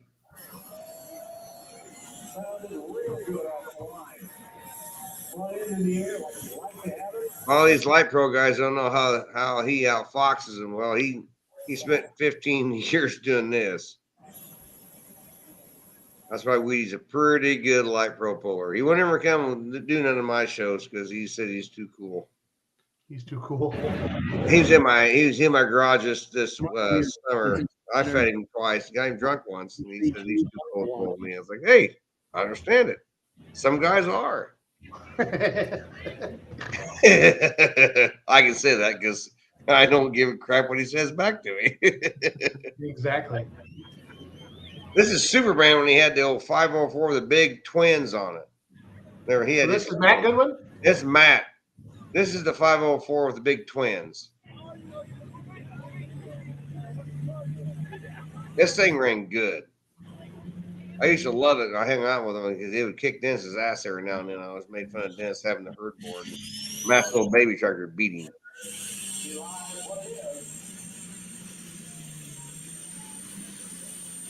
I mean, I love the way this thing sounded. This thing made a lot of noise.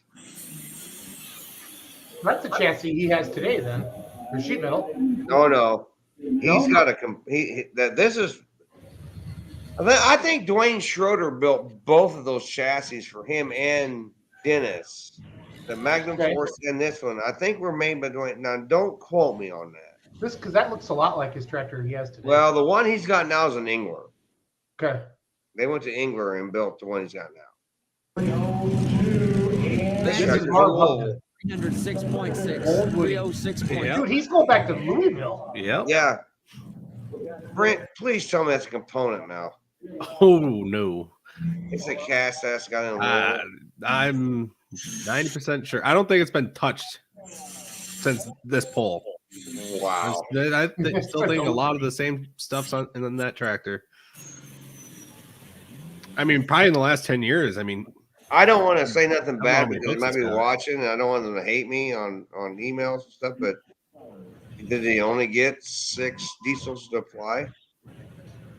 I don't know. I didn't ask Whit. We didn't get into that. We talked about the 4-1 class a little bit. Talked about pro stocks. Talked about light supers, but we didn't get into anything real deep. Well, I would assume that blade grades didn't get in because they didn't apply. 68.5. I know Doug Meisinger did not apply. I know. I mean, I was teasing him too, and he did say it's too far. And what happened? It's like I didn't want to send the next text message like, why? Don't you want one defeat in a season? But I mean, he had an undefeated season. You know, we know. That's hard to. I know he opened up my buddy's eyes that I talk with frequently. Yeah, and I know he's motivated the building of 2 more diesel supers in the near future.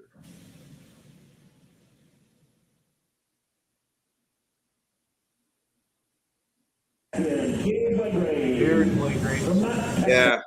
Jim Shandor says this was 295.5. 295.5. That's definitely Cal. Brent. Yeah. I'm pretty positive it is. That looks like Cal. Cal works me for a free hat every single time he sees me. And he always wins. Those 2 old boys from Iowa, they always try to get, or the one brother always tries to get something out of me too. Can't think of their name, but they've gone to every Toma, every Hutch, everything.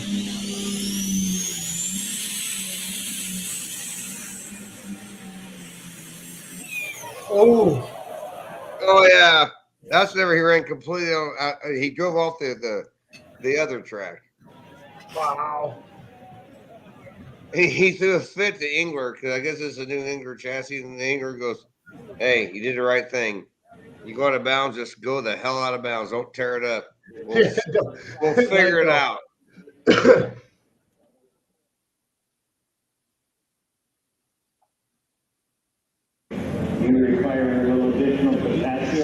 Right? Oh no, this is Dick Bonner. You talk about a money pit. This thing was a huge money pit. God, why don't I remember that name? This is a big block there with about everything you can spend at Riverside, and it never did run right to make Dick happy. This is the same Dick Bonner that pulls semis? Yeah, absolutely. He had 2 pro stocks in this. I did not know he pulled a diesel super. Oh, yeah. Dave Seifert was a Renegade gear, right? Yeah. Yeah, it's Renegade gear. It was a scratch-made thing and kind of micromanaged by the Wildman boys. Looked good there. Yeah. Every now and then it'd run. That 8410 sheet metal was super popular in the early 2000s. If you put all your shit underneath it. That's what Boyd's had, right, on the pros, I feel like. They started out with a 45-55, that tractor they bought, and didn't throw all of it away. Then they bought the lethal weapon and threw all of it away with cylinder head. Okay. Wow. I mean, they threw everything away. They kept this. I mean, they won Louisville, and they threw everything away and just kept selling. Just read.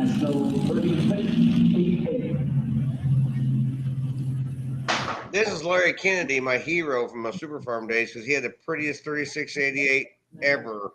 Larry Kennedy. And he lives down south by you. I'm not too damn sure the tractor doesn't still sit down there somewhere.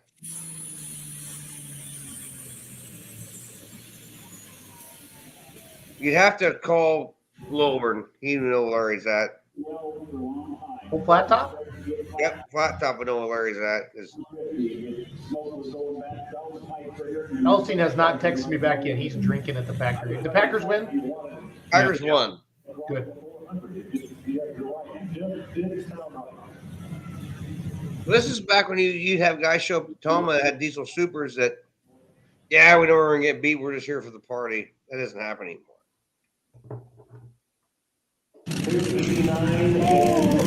Oh, my gracious. The legend. This was 250.2, Oskaloosa, Iowa. They blew it up on a Friday night. Hypermax was out there at 9 o'clock Saturday morning, put 4 brand new Chargers on it in the pit. It was awesome. Starting right now with a straight horse. Randy Hinton from Bedford, Iowa. God, Washbourne announcing. Well, these are the best. This is the best. Now, this dude had this tractor. That was the funnest time I ever had in my life out there in Outlaw videoing.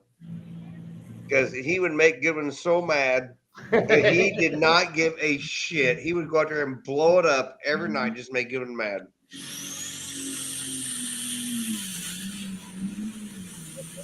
The straight horse. That thing is so awesome.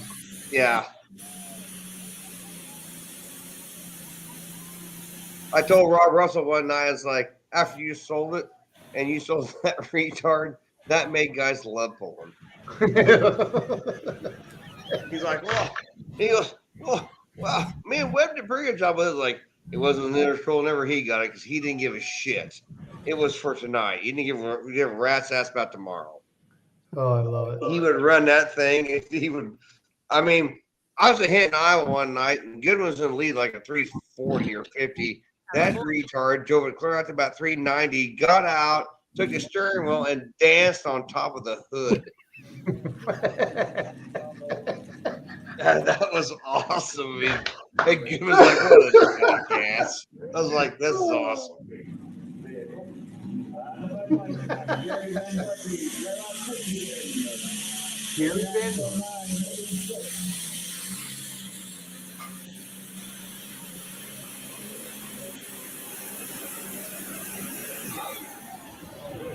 It's terrible that tractor's in a museum.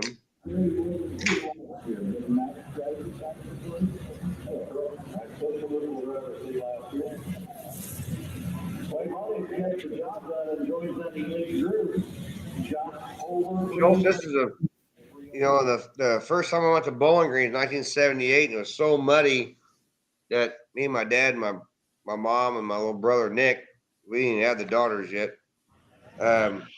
We pulled in there. My dad knew Jack Carey actually owned, or Jack Grant owned that tractor. He's in Canada. And my dad knew him, and we walked in there, and Jack told us to get on his trailer, and we rode up behind that tractor through the mud to get towards the grandstands at Bowling Green. And we stopped there, and when Jack found a place to park, we stopped and got off, and because it was a muddy disaster in 1978 at Bowling Green. And then Jack passed away, and that tractor got sold to Jerry Van Dorpy, and then his 686 that Jerry ran at the time actually came to Illinois and got to hang out with one, and my buddy had it for years until he passed away. Wow.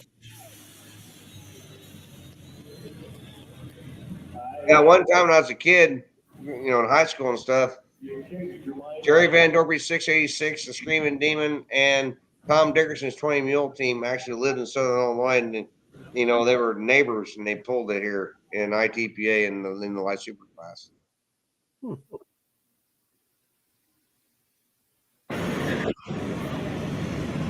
Jeff DeMars' distance in the pull-off was 301.4, 301.4. And what kind of world we live in now, Schultz, if we had two John Deere diesel supers in a pull-off? I was just getting ready to say that. I was just to see two John Deere diesels supers in this class.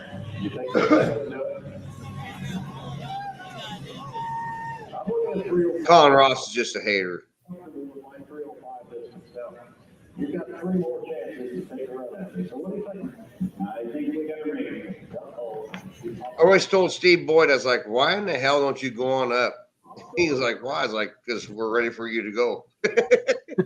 Go on up.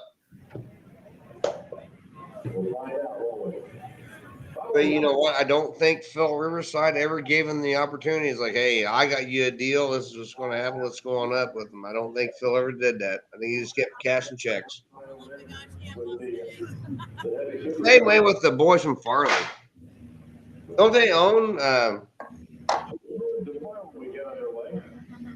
the component stray horse?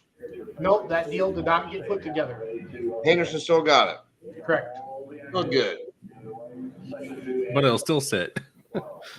Yeah, Dave ain't gonna know with it. That thing is perfect, that new one. Oh, my goodness. Oh, yeah. That thing we put in a museum, too. The wood grain floor and the pet, I mean, it's just crazy. And this was a big block deer, and that one, so wow, that's a big block. Well, the original stray horse, that one is a light pro, right? Is a light pro, and it's going to be coming back out here, hopefully next year. It's got a new owner. I got that pull at Gordon one time. Me and Dave's good buddies. I mean, he'll call me every now and then. He's bored. But yeah, Dave, I conned Dave one time and bring that thing to Gordyville. It's been on the Gordyville track. Well, I got that tractor and Esling going on my track one time. That's good for a broke ass promoter like me. In a horse barn, middle of nowhere. In a horse barn, middle of nowhere, no hotels, nowhere, and nothing to eat.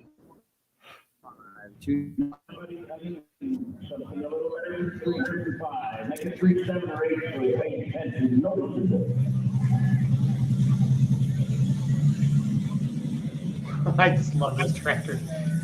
Just I know. picks the front end up and see ya. And I love Russell to death. I always tell him Randy made it better. It makes Russell matter now. Everyone said that. Look at that. That's perfect. Absolutely perfect. And his filter's probably absolutely full of metal, but Randy don't care. He has zero at all. Zero. As long as he beat Goodwin, his night's happy. We could dig him up and ask him, he'd say the same thing. I beat Goodwin, that's fine. Randy liked to party. I like to party with him. I'm glad I was 35 years younger than him, and I could hang. Did DeMars win here? I don't know, my archaic scrolling will tell you. Oh, we're gonna wait till the clock. Yeah, it went to the camera. I was actually typing them in there as I was going. That's how fancy I was. It only had 2 pages. Tucker, you had all the cool stuff back then, buddy. Yeah, I was the fastest retard in the Olympics, man. They may not be on there. Fire me. I love it. Well, come on, where's the results, Tucker? Oh, yeah, they're coming. I was getting scared. There's only 2 pages, and if there's more than 16 tractors, you had a problem. What just happened? You touched it. No. All right, I'm going to bed, guys. You can shut off anytime you want. Tucker, this is going to be our new Thursday night thing. I'm not even lying. So. Yeah, I got all kinds of crap. I can load more shit up if you want to debut it. No, I'm serious. We're going to start something like this, and just your commentary and the people you know makes it all worthwhile. So there's still 32 people watching. So I mean, it's not. It's Schultz, Jeff DeMars did win that night. He did He win. did win it. Yep. That looked like he did. Well, what did Bunner finish up? Second. John Deere got first and second at Toma and the Diesel Supers in 2003. Wow. Yep. No, but seeing Stray Horse Tucker, watching that tractor just it was awesome. I just remember when Dad had the D21 and we get to go to some of those outlaw hooks, and so awesome. Just watching the NTP, watch him pick that front end up, he was just gone. It was like watching Blackburn or drive a light super, just throttle front end up, gone. Just the old Iron Dragon won the Pro Stock that night too. Yes. I told Henderson one time, I said, hey, you probably could put 4 chargers back under that hood and probably get paid to go to shows. Yeah. He laughed. I was like, no, I'm serious. Probably good. No, I think that I agree with that 100%. 100%. Well, Tucker, just kind of let's keep pounding out Ship, man. It's going to be a great event. So we're going to try. Hope we don't make anybody mad. You won't. Have a good night, everybody. Right, Thanks for watching. See you, boys. See you, bud.